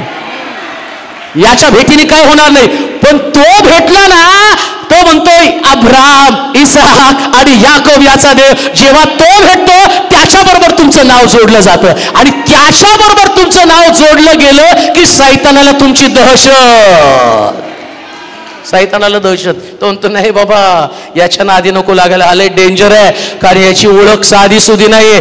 ज्याचं नाव घेतलं तर मी थरथर कापतो. अरे याची त्याची ओळख आहे, याचं त्याच्याबरोबर बसणं उठणं. म्हणून लक्षात ठेवा, कधीच कोणत्या सेवका, मी म्हणत नाही तुम्ही फोटो ठेवा, माझी पण ठेवा बरं का, कधीतरी तुम्ही ठेवा माझी पण, काय विशेष नाही, पण त्यानं काही फरक पडणार नाही. पण एक गोष्ट ध्यानात ठेवा, सैतान कोणाला घाबरतो माहिती का? ज्याच्या संगती यहोवा देव आहे, ज्याच्या संगती येशू आहे, त्या व्यक्तीची त्याला भीती वाटते. का? कारण त्याला माहितीये ज्याच्याकडे एवढा मोठा आशीर्वाद आहे, याला कोण शाप देणार आहे, कोण शाप देणार आहे. म्हणून तर तो त्या बालामाला म्हणतो, बालाक राजा म्हणतो, माझ्या बरोबर आहे ना, इस्रायलाला शाप दे. तू शाप दिला तो शाप देईल. देव म्हणतो तू काय शाप देतो, तुझ्या तोंडात मी शब्द घालतो. आणि इकडे तो गेला बलाम आणि त्याला शाप द्यायचा प्रयत्न करतो. तो इकडे बोला, अरे शाप दे. अरे कसं शाप देऊ, याला देवानं आशीर्वादित केलेलं आहे. लक्षात ठेवा, देव त्यानं तुम्हाला आशीर्वादित केलेलं आहे. तुम्हाला कोण शाप देणार आहे, कोण तुम्हाला शापित करणार आहे, कोण तुमच्या जीवनातले आशीर्वाद काढून घेणार आहे? तुम्ही ऑलरेडी आशीर्वादित आहात, इतके आशीर्वादित आहात, इतके आशीर्वादित आहात. सैतान तुमचं काहीच करू शकत नाही. तो हरला ज्या दिवशी तुमचं त्याचं नातं निर्माण झालं, त्या दिवशी त्यानं माघार घेतली आणि त्याने डिक्लेअर केलं, या व्यक्तीच्या जीवनामध्ये मला नो एंट्री.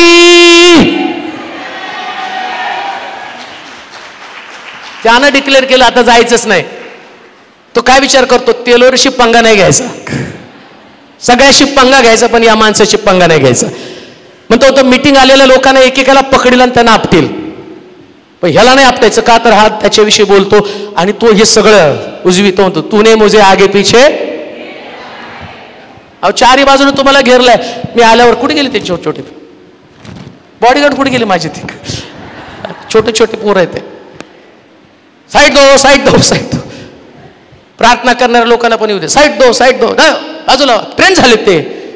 त्यांना माहिती वक्त आलं की सगळ्याला बाजूला काढायचं. आता विचार करा, ही एवढे एवढे पिल्लं, छोटी छोटी पोरं, आणि ते सगळ्याला ते त्यांना बघून त्यांच्यात हे ना काय म्हणतात त्याला, आयडेंटिटी कार्ड. त्यांची उंची कमी आयडेंटिटीची असतात आणि ते लावलंय त्यांना. बरं आता त्यांना ती आयडेंटिटी दिल्या कारणानं किती पण मोठा व्यक्ती असला तर तो नाही कोणतरी मेन आहे. हे आयडेंटिटी कार्ड त्यांना एवढं भारी. तुम्हाला तर यहोवा देवाचं आयडेंटिटी कार्ड आहे. तो कसा तुमच्या अवतीभोवती येईल, कसा फिरेल, कसं तुमच्यावरती हल्ला करेल. तुम्ही किती छोटे हात बघू नका. तुमची आयडेंटिटीच एवढी मोठी आहे की त्या आयडेंटिटीमुळं तो शैतान तुमच्या अवतीभोवती सुद्धा येऊ शकणार नाही आहे. हे फॅक्ट आहे, हे वास्तव आहे. आणि या वास्तवावर तुम्हाला जगायचं असतं. आणि असे जगणारे लोक लेचे पेचे नसतात. कोणी तुम्हाला विचारलं कसं आहे, आयडेंटिटी नसणारे लोक चालू करतात. नवरा चांगला नाही, सासू चांगली नाही, कंपनीत गेल्यावर बॉस चांगला नाही, घरातलं कुत्र चांगलं नाही, म्हशी चांगल्या नाही, गाया चांगल्या नाही, शेजारी चांगले नाही, कोणीच चांगले नाही. तुम्ही कबरे जा, तिथं सगळे चांगले शांत झोपले, तुम्ही पण झोपा. काय हे चांगलं नाही, ते चांगलं नाही, ते चांगलं नाही, ते चांगलं नाही. मग तिथं जा ना, तिथं तुमचे आजोबा पंजोबा सगळे निवांत झोपलेत आणि तिथं जाऊन तुम्ही त्यांच्या भोकांडी पडायचं, तुम्ही बी निवांत बसायचं आणि मग आरामशीर जीवन जगायचं. तो येईपर्यंत वाट बघायची, तू कधी ये तेव्हा निवांत उठवायचं तर उठव, नाही तर अजून राहू दे 10 दिवस. काय जीवन आहे.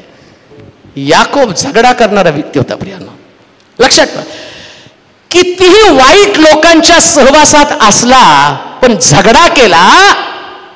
इकडं दानियल इतकं लोक त्याला त्रासदायक आहे. प्रार्थना करणारा दानियल, प्रार्थना करणं त्यांना पसंत नव्हतं. राजाचे जाऊन त्यांनी कान भरले आणि राजाला सांगतात 1 महिन्यापर्यंत कोणी आपल्या देवाची उपासना करणार नाही. दानियलावरती प्रेम करणारा राजा म्हणतो सही घ्या, शिक्का मारा, सील करा, फरमान काढा आणि जो कोणी आढळेल त्याला सिंहाच्या गुहेमध्ये टाका. आता दानियलाची पाळी आली. दानियल, लोकांनी त्याला पाहिलं, ट्रॅप केलं, राजासमोर उभं केलं. राजा म्हटलं मी हतबल आहे, दानियला तुला सिंहाच्या गुहेमध्ये टाकावे लागणार आहे. दानियल सिंहाच्या गुहेमध्ये पडत असताना आतमध्ये जाऊन सुद्धा आहे तसा आहे. तो झगडा करत आहे, तो त्या ठिकाणामध्ये म्हणत आहे. तर राजा त्याला प्रश्न करतो, रात्रभर झोपत नाही, सकाळी उठतो, सिंहाच्या गुहेकडे जातो, तळप आणि प्रश्न केला, दानियला परात्पर देवाच्या सेवका, तुझ्या देवानं देवदूत पाठवून सिंहाची तोंड बंद केली का? आतून आवाज काय, महाराज शिवाय असा देवानं आपले देवदूत पाठवून सिंहाची तोंड बंद केली. दानियल मेला नाही, दानियल जिवंत आहे. लक्षात ठेवा, लोक तुमच्या विरुद्ध किती कट कारस्थान केलं तो बोलू नका. देवानं तुम्हाला वाचवलं, देवानं तुम्हाला सुरक्षित केलं. ही तुमची टेस्टमनी, ही तुमची साक्ष. आणि याला म्हटलेलं आहे की तुम्ही झोंबी करत आहात. तुम्ही झोंबी करत नाही, ती कुरकुर करत बसायची नाही. आणि काय त्या कुरकुरीने करणार आहे? डॉक्टर तुम्हाला फी कमी घेणार आहे. डॉक्टर विचारतो कधी काय काय नाही टेन्शन आहे का तुम्हाला, बीपी वाढलंय, पाढा चालू. सुनबाई त्रास देते, मुलगा ऐकत नाही, नवरा ऐकत नाही, तुम्ही ऐकता? तुम्ही त्याच्यापेक्षा जास्त हट्टी. आणि तुम्हाला बीपी झालं कशाला? तुमच्या मनाच्या विरोधात. बीपी कुणाला होतं माहिती का? हट्टी लोकांना. सॉरी बरं का, मला माहिती सगळं. बीपी शुगर वाढती कशामुळे माहिती का?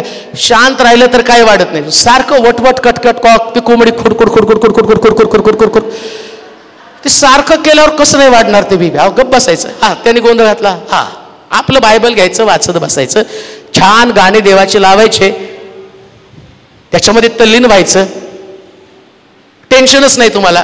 डॉक्टर म्हणतात फार चांगली हेल्थ आहे तुमची. आहो आम्ही झगडा केलाय, आम्ही याकोब आहोत. आणि लक्षात घ्या, इथून पुढे जे बसलेत ना, तुमचं बीपी शुगर कंट्रोल करण्याचं माध्यम प्रार्थना नाही, तुम्ही स्वतःच माध्यम आहात. तुम्ही झगडा करा आणि डॉक्टरकडे जाण्याचं टाळा.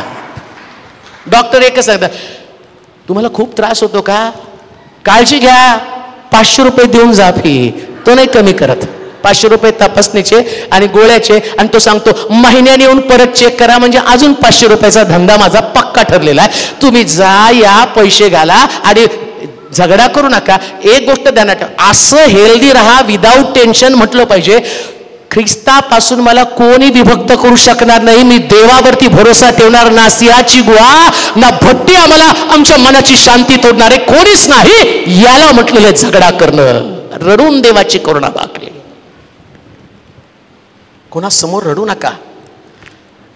आणि कोणासमोर रडल्यावर ते तुमचे अश्रू पुसणार नाही, पण त्याच्या समोर रडल्यावर 100% तो तुमचे अश्रू पुसणार आहे. 100%. 100%. तुम्हाला माहिती का, हन्ना आणि पनिन्ना एल्कानाच्या 2 बायका. पनिन्नाकडे लेकरं होती, हन्नेकडे नव्हती. आणि पनिन्ना हन्नेला चिडवत असे आणि ती रडायची. नवरा येऊन तिची काय समजूत घालत होता माहिती का, तुला लेकरापेक्षा मी अधिक नाही का, सगळं तर तुला मी दुप्पट देतो. पनिनीला 1 साडी मी तुला 2 आणतो, तिला 1 गळ्यातलं आणलं तर तुला 2 आणतो, तिला 1 सँडल तर तुला 2 सध्या सँडल नव्हते पण सांगतो तुम्हाला काय समजेल आता त्या काळात काय होतं. पण तुला 2 आणले का नाही, पण तो तिला लेकरू नाही देऊ शकत, वस्तू देऊ शकतो रे. म्हणजे त्याचे तिच्या डोळ्यातले कायमचे अश्रू बंद करण्याची क्षमता त्याच्याकडे नाही. ती खूप रडली. आता ती म्हटली यावेळेस नवऱ्याकडे नाही रडणार, देवाच्या मंदिरात जाऊन रडणार. झगडणं काय ते मी तुम्हाला सांगतो. ती त्या दिवशी गेली आणि इतकी रडायला लागली, इतकी बेफाम झाली. याकोब त्यानं रडून देवाची करुणा भागली. इतकी रडली. याजक तिच्या तोंडाकडे बघतो आणि याजक येतो आणि तिला म्हणतो, बाई तू मद्यपान पेलं की दारू पेलीस का, तू कसं काय एवढे तुझ्या डोळ्यामध्ये अश्रू. ती काय म्हणते माहिती का, स्वामी याजका मी दारू नाही पिली, माझं मन माझ्या देवासमोर हलकं करते, माझ्या मनातलं माझ्या देवासमोर सांगत आहे. त्यास देव काय म्हटलं माहिती का, त्याच्या मुखात शब्द घातले, हन्ने रडू नकोस, पुन्हा पुढच्या वर्षी येशील त्यास तो रिकाम्या हाताने येणार नाही, तर तुझ्या हातामध्ये बाळ असेल, लेकरू असेल. आणि देवानं नुसतं लेकरू दिलं नाही हो, एक याजक, जगाच्या इतिहासातला पहिला याजक शमूएल याजक अस्तित्वात आला. ज्या दिवशी तुम्ही रडून करुणा भाकाल, जगातली सर्वोत्तम असणारे भेट तुमच्या पदरामध्ये असणार आहे. याला म्हटलेलं आहे झगडा. कधी कधी रडाव पण लागतं देवाच्या सानिध्यामध्ये. लक्षात ठेवा, एकमेकाकडे रडल्यावरती लोक तुमच्या रडण्याची चेष्टा करतील, पण देवासमोर तुम्ही रडला ना. आता विचार करा, जी पनिन्ना देवाच्या मंदिरात तिला चिडवत होती, नीट आहे का, पनिन्ना जेव्हा जेव्हा वांझ हन्नेला बघत होती ना, ती देवाच्या मंदिरात चिडवत होती. पण शमूएलाचं दूध आणि पिणं संपलं आणि शमूएल देवाच्या मंदिरामध्ये आल्यावर पनिन्नेच्या एकाही मुलासंबंधानं, ती मुलं कोण होती, काय त्यांचं नाव आहे आणि कुठल्या पद्धतीचा पराक्रम केला ते काहीच नाही. पण हन्नेचा शमूएल जेव्हा मंदिरामध्ये पनिन्ना बघत होती ना, त्यास ते आपल्या लेकरांकडे बघत होते आणि हन्नेच्या लेकरांकडे बघत होती. त्यास तिला कळलं, अरे माझ्याकडे लेकरं होती पण हिच्याकडे लेकरू नाही, हिच्याकडे शमूएल आहे जो देवाच्या मंदिरामध्ये आहे. तुमची वस्तू सगळ्यात भारी असणार आहे. जेव्हा तुम्ही झगडा कराल तेव्हा एवढी भारी वस्तू तुम्हाला मिळेल की लोकांना तुमच्या वस्तूची स्पर्धा असणार आहे. हालेलुया. ईर्ष्या असणार आहे, अरे शमूएल नाही माझ्याकडे, आता तिच्याकडे 3-4 लेकर आहे. ती म्हणते नाही, हे 3 असून उपयोगाचे नाहीत, नाही का, ते म्हणतात हे बेने काही कामाचे नाहीत. ती लेकरं इतकी त्रासदायक असतात. ती पनिन्ना म्हणत असेल, आता पनिन्ना काय जरा त्या शमूएला सारखं वाग. आणि ते तिला, अगं तू आधी तर आम्हा त्या पनिन्नेला हन्नेला सांगत होती ना की काय तुझ्याकडे लेकरू नाही, आम्ही होतो त्यास तुला, अरे तुम्ही कुठपर्यंत भारी होता, शमूएलच नाही तोपर्यंत तुम्ही भारी होता. आता शमूएलाला पाहिल्यावर कळतं, अरे ही लेकरं नाही, लेकरं शमूएलासारखी असली पाहिजे. आशीर्वाद जो तुमच्याकडे आहे तो आशीर्वाद नाही, रडून जो आशीर्वाद मिळाला तो आशीर्वाद सगळ्यात भारी आहे. आणि तो आशीर्वाद लोकांना अट्रॅक्ट करतो. किती सुंदर आहे ना बायबल, किती अद्भुत आहे नाही का. किती वेळा वाचलं, परंतु किती वेळा आमच्या डोक्यावरून गेलं. पण जेव्हा देवाच्या हृदयातल्या गोष्टी आम्ही पाहतो त्यास आम्हाला कळतं, देवाची रचना सगळ्यात सुंदर आहे, सगळ्यात बेस्ट असणारी रचना आहे. रडून तिने देवाची करुणा भागली.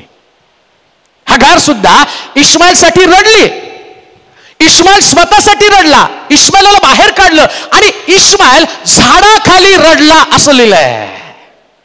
आता तिथं आम्ही पाहतो देवानं सांगितलं अब्रामाला, सारा सांगती ते कर, इश्माएल ही तुझी संतती नाही, मला तो नकोच आहे, माझी योजनाच नाही इश्माएल. आणि इश्माईलाला त्यांनी घालवून दिलं.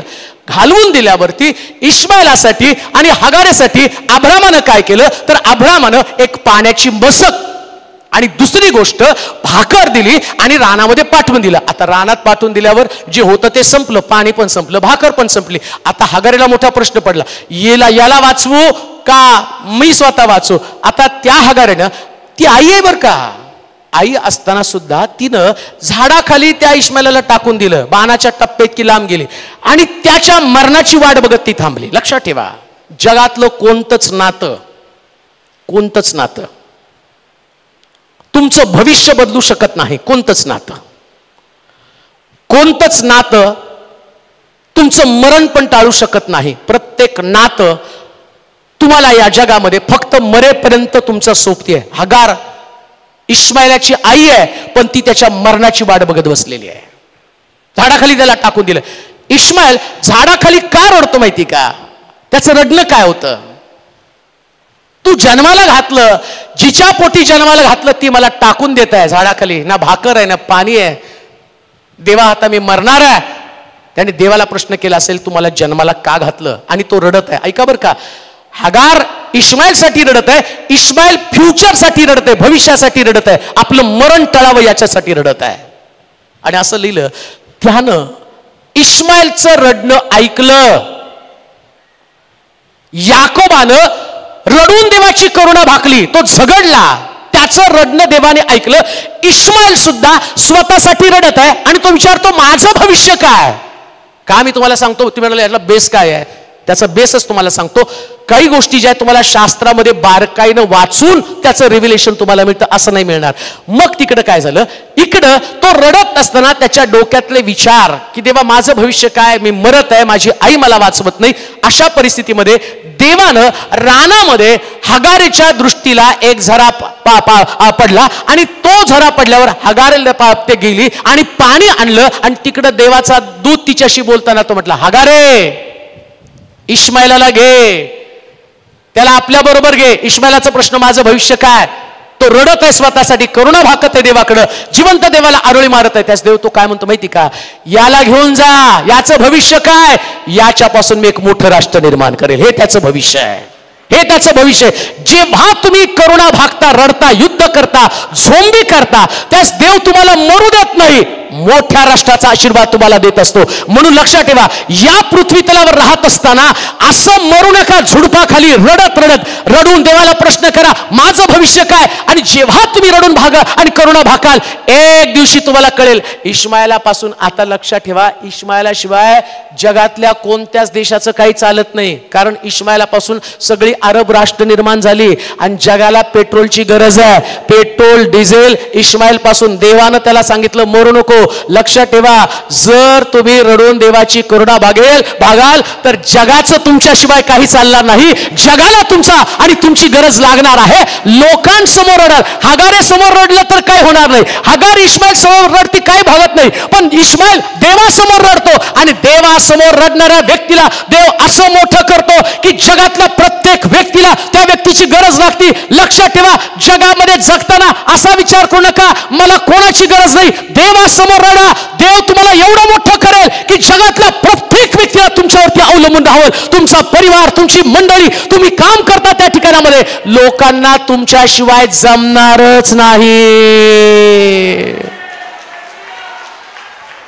मन आता मी आत्महत्या करते, मारा डायलॉग नाही का, भांडताना काय जगून तरी उपयोग आणि मरून तरी काय उपयोग. किडे म्हणतील याच्यात काहीच नाही खायला, वाळकं चळकं नाही का, काय त्याला खायला तर मिळलं पाहिजे, हड्ड्या खाणार का. आणि त्या किड्याचं वैशिष्ट्य फक्त मांस आणि कातडी खातात. आता हे वाळकं नेऊन तिथं टाकलं तो म्हणतो काय खाऊ, यांनीच काही खाल्लं नाही, आता याला कसं काय खाऊ. ते हड्ड्या तर ते खाऊ शकत नाही. हड्ड्या तुम्ही गेल्यावर एक 50 वर्षांनी 20 आजोबाच्या हड्ड, अरे वा. ते किडे म्हणले राहू द्या, तुमच्या नेऊन शोकेशमध्ये लावून ठेवा, आमचे आजोबा नाही हो. रडत रडत जगायचं नाही. देवासमोर रडत रडत जगताला त्या दिवशी तुमचं वास्तवच बदलून जाणार आहे. रडून देवाची करुणा त्यानं भागले. आणि म्हणून लक्षात ठेवा, तो झगडला देवाशी. 25 वचन वाचा, एकच वचन वाचू. हा 25 वचन 25. याकोबावर आपली सरशी होत नाही हे पाहून त्याने त्याच्या जांघेत स्पर्श केला. बस. आता 25 वचनामध्ये इकडं देवानं त्याच्याशी झोंबी केली, म्हणजे तो रडायला लागला, रडून रडून करुणा भागत आहे. आज रात्री गोष्ट तुम्हाला मी सांगतो, मी जाणार इथून, तुमची माझी भेट झाली पुढच्या वर्षी होईल, नाही झाली परत मी तुम्हाला कधी भेटणार नाही. परंतु एक गोष्ट ध्यानात ठेवा, इथून जाताना एक मनामध्ये भावना पक्की घेऊन जायची की मी आता अशा पद्धतीचं जीवन जगणार नाही की ज्या जगण्यामध्ये काही पॉइंटच नाही, काही अर्थच नाही. मी जाणार आहे आणि प्रत्येक गोष्टीसाठी झगडणार आहे. एक गोष्ट ध्यानात ठेवा, तुम्हाला तुमचं जीवन जगताना एक फार मोठं स्ट्रगल करावं लागतं. असं लिहिलं, देवानं त्याच्याकडे पाहिलं. हा शब्द जो 25 देवानं त्याच्याकडे पाहिलं. आशीर्वाद देण्याच्या अगोदर देव एकंदरीत तुमच्याकडे पाहत असतो. तुमचं सगळं वाचतो. कधी कधी आम्ही गिवअप करून टाकतो, नाही का, जाऊ द्या म्हणतो, नाही मिळालं तर नाही मिळालं.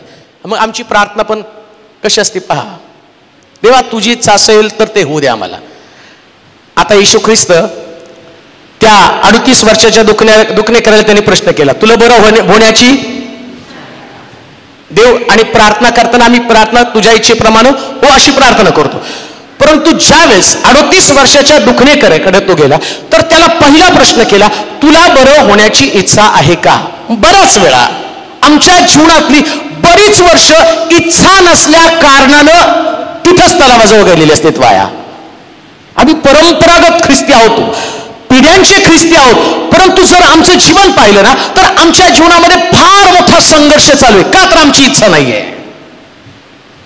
आणि कधी कधी देव विचारतो, तुझी इच्छा आहे का? आता त्याचं उत्तर काय माहिती का, मला तळ्यात सोडणार कोणीच नाही. सगळ्यांचा हा प्रश्नच आहे. नाही हो, पुढे जायचंय पण पाळत पुढे जाऊ देत नाही, तो सोडत नाही. गायचं फार आहे, आम्ही चान्स देत नाही ना, तो सारखं होतं ढ्याव ढ्याव ढ्याव. मला पण भारी आवाज आहे, पण तो गेल्याशिवाय आओ ऍटलिस्ट त्या तळ्याजवळ तू बसला ना, तू काय नुसतं कोण चाललंय कोण गेलंय, तो लंगडा आहे तो आंधळा आहे ते बघत बसला का हाताची घडी. तू तळ्याच्या काठी बसला, तो कोणतरी पळायला लागला, त्याचा पाय तर धरायचा होता ना.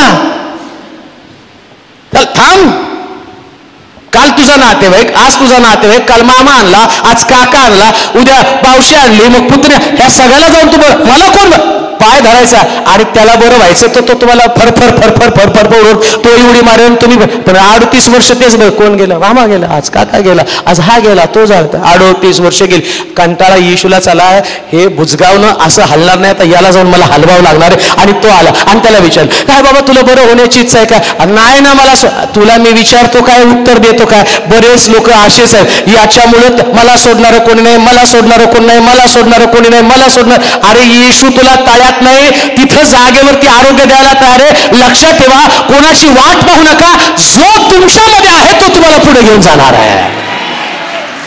आशीर्वाद तुमच्याकडेच आहे ना. तुम्ही तळ्याच्या काठी बसून कशाला विश्लेषण करत बसता? आणि तो सिनियर, त्याच्यामध्ये तो सगळ्यात सिनियर असं, तिथं कोण आलं तर मी सगळ्यात सिनियर नाही का, 38 वर्ष या तळ्याच्या काठावर बसलो, याची दगड पण मी तुम्हाला सांगितलं तर सांगितलं. आता ह्याच्या ज्या पायऱ्या कधी बांधल्या ते पण मला माहिती, मी अगदी या तळ्याच्या काठात सगळ्यात सिनियर आहे. आणि अहो तो आमच्याकडचा चव्हाण तो बरा झाला. अरे चव्हाण कसा होता ते मला माहिती. चव्हाण तुमच्याकडे कोण असेल सॉरी बरं का, तो त्याला माझ्याच बाजूला तसं होतं, इकडेच आहे. अरे तो बरावर घरी आला, तू काय नाही हो, तो चव्हाण लय हुशार निघाला, त्याचा तो बरा होऊन गेला, मला जाताना घेऊन. अरे तुला जाताना घेऊन जाय, तुझी इच्छाच नाही बरं व्हायचं. अरे तुला बरं व्हायची इच्छा आहे का? येशूनं त्याच्या तोंडाकडे बघितलं. 38 वर्ष याच कारणासाठी हा तळ्याजवळ पडलेला आहे. आता तुमची सगळी अवस्था बदलायची, कोणाला दोष देऊ नका. जगाचा उद्धारक सुटका देणारा तुमच्याकडे आहे, तो तुमचं भविष्य बदलणार आहे. आणि तो म्हणतो आज रात्री तुम्हाला बरं करणार आहे, आज रात्री तुमची परिस्थिती बदलणार आहे. आणि म्हणून आज येशू तुमच्याकडे पाहतोय, तुमची इच्छा काय आहे? बस इच्छा पाहिजे ना तिथं. बरेच लोक सांगतात सगळ्या सेवकांकडनं प्रार्थना करून घेतली पण कर्ज नाही फिटलं. इच्छा आहे का? पुन्हा मी तुम्हाला सांगतो, प्रार्थना करायला आला पण चालण्यात पण अवसर नाही हो. इसको जाने दो, इसको जाने दो, इसको रक्तस्रावी स्त्री गर्दीमध्ये असताना सगळ्याला बाजूला, आता असं लिहिले त्या तिच्यातनं रक्ताचा झरा वाहत आहे. आणि तुम्हाला माहिती आहे रक्तस्रावी स्त्री ज्यावेळेस त्या रक्ताचा जरा रक्ताला वास असतो, एवढ्या वासात लोकांनी तिला पाहिल्यावर नाक बंद केलं असेल, तिच्याकडे तुच्छतेनं पाहिलं असेल, पण तिने त्या गर्दीला बाजूला केलं. ती म्हटली मला लोकांची पर्वा नाही. इतकं सोपं नसतं.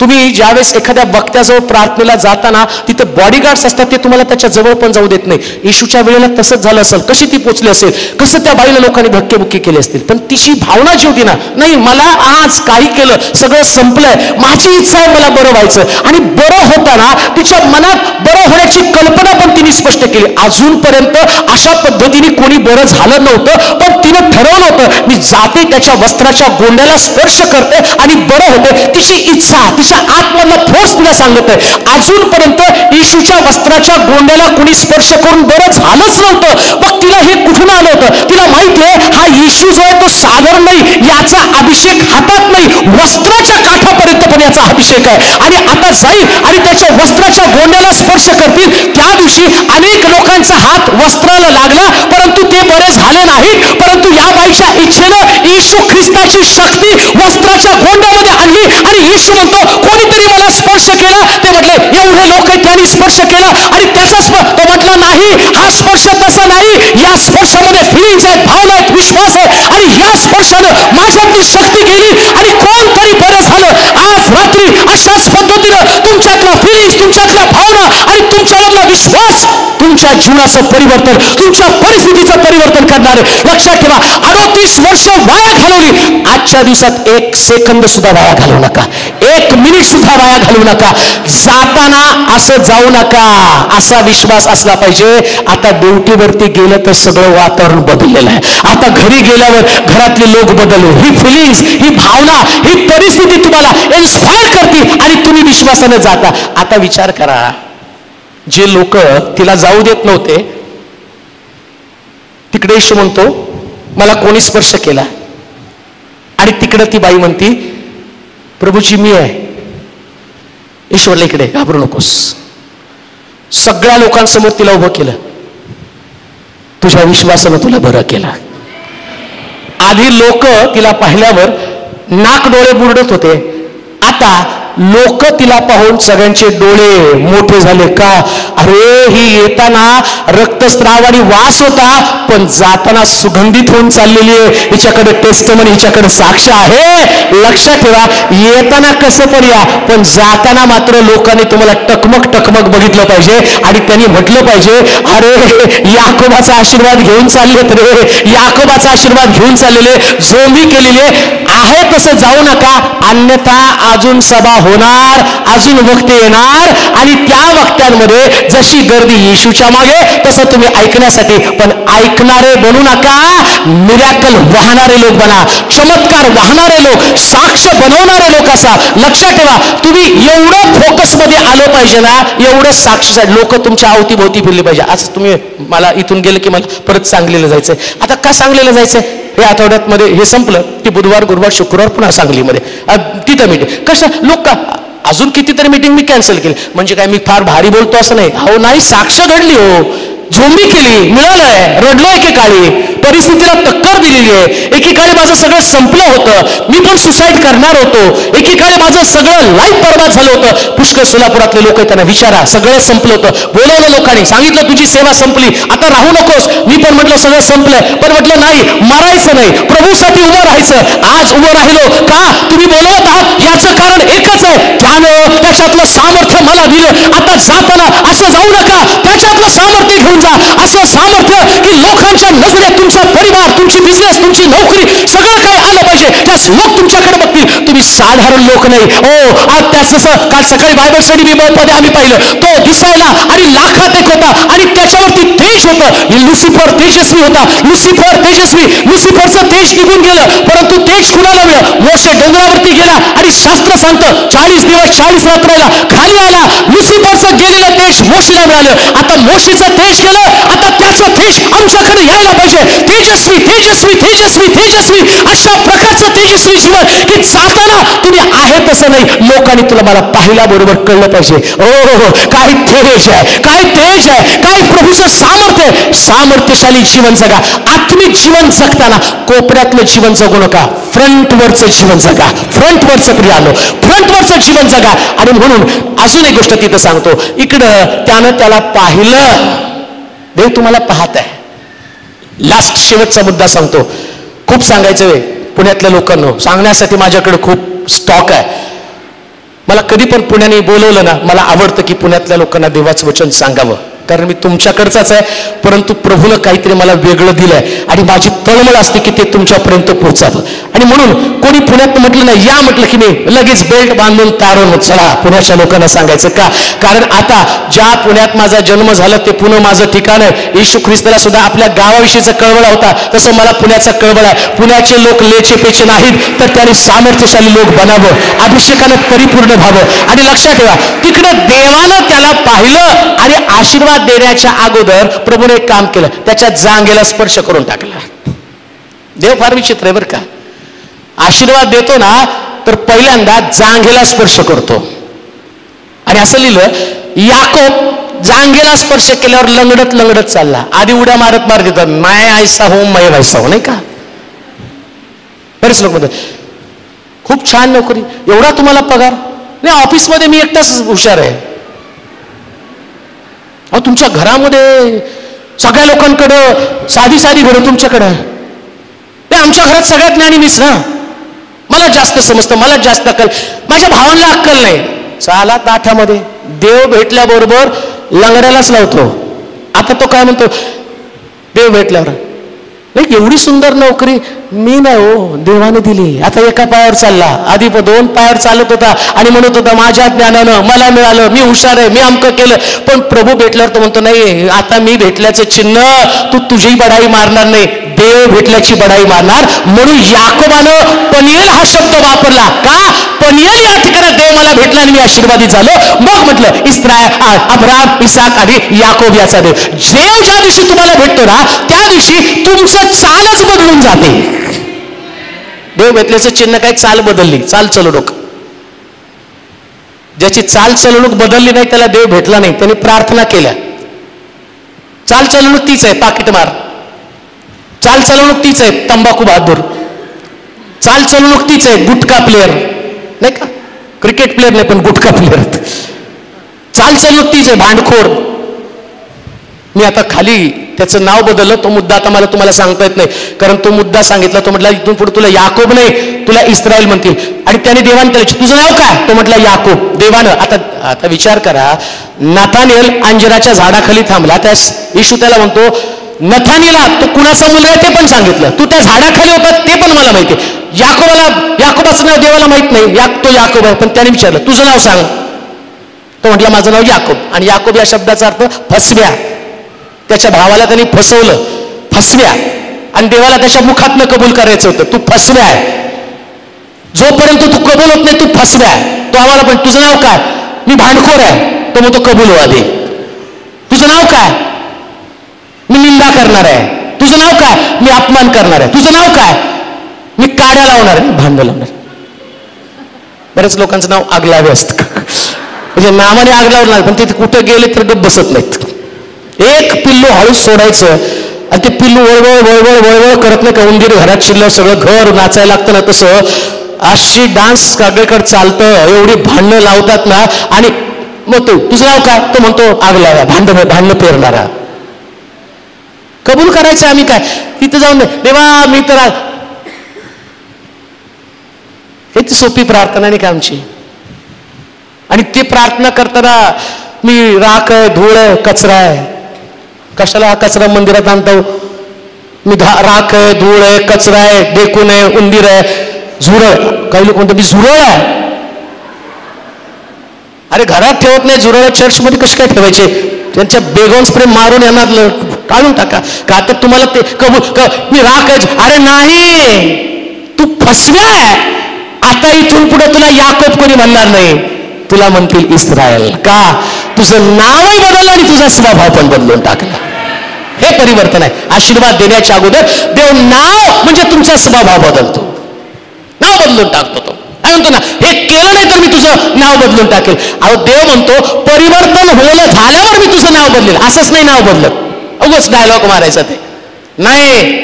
चॅलेंज आहे माझं, तुझा बदला नाही घेतला तर नाव बदलून टाकेल. काही जमत नाही ग, फुसका दम आहे तुझा.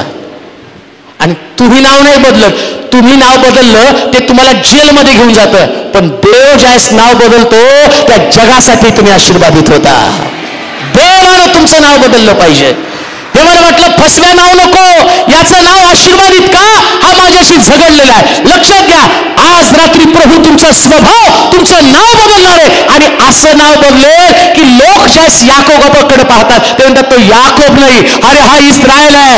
आज इस्रायल जगातलं एक सुद्धा राष्ट्र इस्रायलाशी पंगा घेऊ शकत नाही. एवढं छोटस राष्ट्र, पण इस्रायलाविरुद्ध लढण्याची ताकद अमेरिकेमध्ये सुद्धा नाही. अमेरिका म्हणते सगळ्यांशी युद्ध करायचं, पण इस्रायलाशी युद्ध करायचं नाही. का? कारण देवानं त्याला आशीर्वाद दिला. ज्यास देव तुम्हाला आशीर्वाद देतो तो आशीर्वाद इतका अद्भुत असतो, लढण्याची क्षमता जगामध्ये कोणामध्ये नसली. कोणतं राष्ट्र तुमच्याशी शत्रुत्व घेऊ शकत नाही, कारण देवानं तुमचं नाव बदललेलं आहे. आणि म्हणून लक्षात ठेवा, जाता जाता मी तुम्हाला सांगेल, देव त्या लोकांना आशीर्वाद देतो, प्रभू त्यांचं नावही बदलतो, चालही बदलतो आणि स्वभावही बदलतो. आणि तो म्हटला इथून पुढं तुला याकोब नाही तर तुला इस्रायल म्हणते. सारेला सुद्धा त्यानं प्रश्न केला. तो म्हणतो सारा तुझं नाव काय? अब्रामाला म्हणतो जा साराला तो आपल्याकडे घेऊन ये. आणि जेव्हा त्या साराला त्या देवाने त्याचं नाव बदललं. सारा पूर्वी तिचं नाव होतं सारा आहे. तिचं नाव काय होतं पूर्वी? आणि देवा म्हटलं अब्रामाला तिला साराय नाही म्हणायचं, आता आजपासून तिला साराय म्हणायचं. काय हो सारा या शब्दाचा अर्थ? भांडखोर स्त्री. माहिती का तुम्हाला? साराय म्हणजे भांडखोर स्त्री. आणि अब्रामाने आपल्या बायकोचं नाव काय ठेवलं होतं? प्रत्येक नवरा आपल्या बायकोला तेच नाव ठेवतो, बायकोला भांडखोर. देवाने पण पाहिलं, अरे हिचं नाव साराय नको, भांडखोर नाही. हिचं नाव आजपासून सारा. आणि सारा म्हणजे राणी. लक्षात ठेवा, जेव्हा देव तुमचा स्वभाव बदलतो, भांडखोर स्वभाव सारेचा, या याकोबाचा स्वभाव फसव्या, याकोबाला म्हणतो तुला इथून पुढे याकोब नाही तुला इस्रायल म्हणतील. सारायला म्हणतो तुला साराय नाही इथून पुढे सारा म्हणतील. पण दोघांचे पण स्वभाव तो बदलतो. तिला म्हणतो तुला भांडखोर नाही म्हणायचं. आणि साराय भांडखोर होती बरं का. इस्माईल आणि इसाकाला एकत्र बघितल्यावर नवऱ्याला भांडायला लागली. लग्न कोणी लावलं त्या हगारी बरोबर? कोण म्हटलं अब्रामाला ही बायको करून घ्या? कोणी केलं होतं? कारभार कोणी केला होता? सारेने. आणि मग आता सारा कशाला बांधती? तसंच असतं आमचं. कारभार आम्हीच करायचं ना, उगं भांडत बसायचं नाही का? कारभार सगळं आम्हीच करणार, उगाच भांडत बसायचं. भांडण आम्हीच सुरू करतो. आता देव म्हटलं नाही तुला ते नाही बनवायचं, मला तुला राणी बनवायचं. देवाचे प्रिय लोक, आजची रात्र तुमचं पद बदलण्याची रात्र आहे. तुमची जागा, तुमचं ठिकाण, तुमचा स्वभाव. म्हणून मी तुम्हाला एक चॅलेंज करेल, आज रात्री स्वभाव बदला आणि देवापासून उच्च पद मिळवा, मोठं स्थान, मोठी जागा. म्हणून जाता जाता तुम्हाला सांगतो, याकोबानं झगडून प्रबळ झाला. कशाशी झगडायचंय? तुम्हाला तुमच्या स्वभावाशी झगडायचंय, तुमच्या सवयी आहेत. जर सारा तिनं तिचा स्वभाव बदलला नाही तर ती राणी होणार नाही. याकोब जोपर्यंत इस्रायल होत नाही तोपर्यंत तो आशीर्वादित होणार नाही. याकोब म्हणजे त्याचा फसवणारा स्वभाव. तुमच्यामध्ये सुद्धा आज रात्री कोणता तरी स्वभाव आहे. मी चॅलेंज करेल, आव्हान करेल, प्रभूनं तुम्हाला आशीर्वाद देण्याच्या अगोदर फक्त कन्फेस करा बरं का, कबुली. त्यांनी विचारलं तुझं नाव काय? तो म्हटला याकोब. अब्राहामाला म्हटलं सारायला घेऊन ये. आज मला तिला साराय नाही बनवायचं, मला तिला सारा बनवायचंय. पेत्रला तो म्हटला शिमोना, तुला आता शिमोन म्हणणार नाही, आजपासून तू पेत्र आहेस. शिमोन म्हणजे ऐकणं आणि पेत्र म्हणजे पेट्रास नावाचा खडक, ज्या खडकामधनं तेल निघतं आणि जगातल्या प्रत्येकाला जे उपयोगी पडतं ते. तो म्हटला इथून पुढं तुला शिमोन नाही तर तुला पेत्र म्हणतील. पेत्राचं पण नाव बदललं आणि सगळ्यात जास्त प्रभावी सेवा पेत्राने केली. पेत्राच्या पहिल्या उपदेशामध्ये 3000 लोकांचं तारण झालं. ज्याचं नाव बदललं प्रभूनं त्याला लोकांना प्रेझेंट केलं, लोकांसमोर त्याला आणलं. आज रात्री तुमचे स्वभाव बदलतील आणि प्रभू तुम्हाला महान रीतीनं वापरून घेणार आहे. अद्भुत रीतीनं बदलायला सुरुवात करा.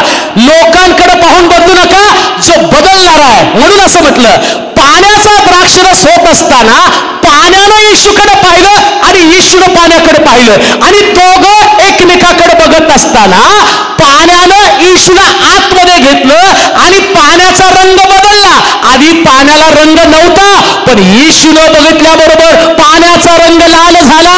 का तर येशू ख्रिस्तानं आपला अनुग्रह, आपला आशीर्वाद त्याच्यामध्ये टाकला आणि पाणी चवदार बनलं. आज रात्री तोच प्रभू तुमच्यामध्ये डोकावणार आहे. जाता जाता मला खरंच संपू वाटत नाही, पण मला माहितीये आपल्या सगळ्याला मर्यादा आहे. परंतु जाता जाता मी तुम्हाला सांगेल, प्रभू तो तुमच्यामध्ये डोकावणार आहे आणि पुन्हा तुम्ही मला भेटाल तर तुम्ही निरस नसणार आहे, तुम्ही चवदार असणार. ही तुमची टेस्टमनी असणार आहे. तुम्ही साराय नसणार आहे, तुम्ही सारा असणार आहे. तुम्ही याकोब नसणार आहे, तुम्ही इस्रायल असणार आहे. तुम्ही पेत्र नसणार, तुम्ही शिमोन नसणार आहे, तुम्ही पेट्रास असणार आहे, पेत्र असणार आहे. आणि म्हणून आपल्या जागेवरती आपण उभे राहूया, आपले डोळे आपण बंद करूया, प्रभूच्या समक्षतेमध्ये आपली मस्तक आपण झुकूया, आपल्या माना आपण लावूया, देवाच्या हातामध्ये पडूया. जर खरंच तुम्हाला वाटतं की काहीतरी माझ्या जीवनामध्ये एक मोठा बदल व्हावा, सक्ती नाही परंतु तुमचं डेडिकेशन प्रभू प्रती, जर तुम्हाला तुमच्या भावना व्यक्त करायच्या असतील, काहीतरी जाताना तुमच्यामध्ये वेगळ्या चेंजेस, तुमच्या स्थितीमध्ये, तुमच्या परिस्थितीमध्ये तुम्हाला बदल हवा असेल, तर तुम्ही त्याला म्हणणार आहात का, प्रभूजी मला पण झगडायचं आहे, रडून तुझी करुणा भाकायची. तुमच्या स्वभावाचा, तुमच्या सवयीचा जर तुम्हाला आज रात्री वीट आलेला असेल, आज रात्री जर तुम्हाला खरंच वाटतं की जाताना मी याकोब नव्हे तर इस्रायल बनून जाणार आहे, जाताना तुम्हाला साराय नव्हे तर सारा बनून जायचं असेल, शिमोन नव्हे तर तुम्हाला पेत्र बनून जायचं असेल, कुठेच लक्ष देऊ नका, सारं लक्ष आता देवाकडे लावा. पेनियल या ठिकाणामध्ये प्रभू त्याच्या याकोबाकडे आला आणि आज रात्री पंचहाऊस चर्च मध्ये प्रभू या ठिकाणामध्ये आता तुम्हाला त्याच्याबरोबर झोंबी करायची, लढायला सुरुवात करा, झोंबी करा. ज्याला असं वाटतं की आज रात्री मला झोंबी करायची आणि माझं स्वरूप, माझे विचार, माझे स्वभाव बदलून टाकायचे, त्यांनी पुढे या. ज्याला वाटतं त्यांनी पुढे या, सगळ्यांना नाही, पण ज्याला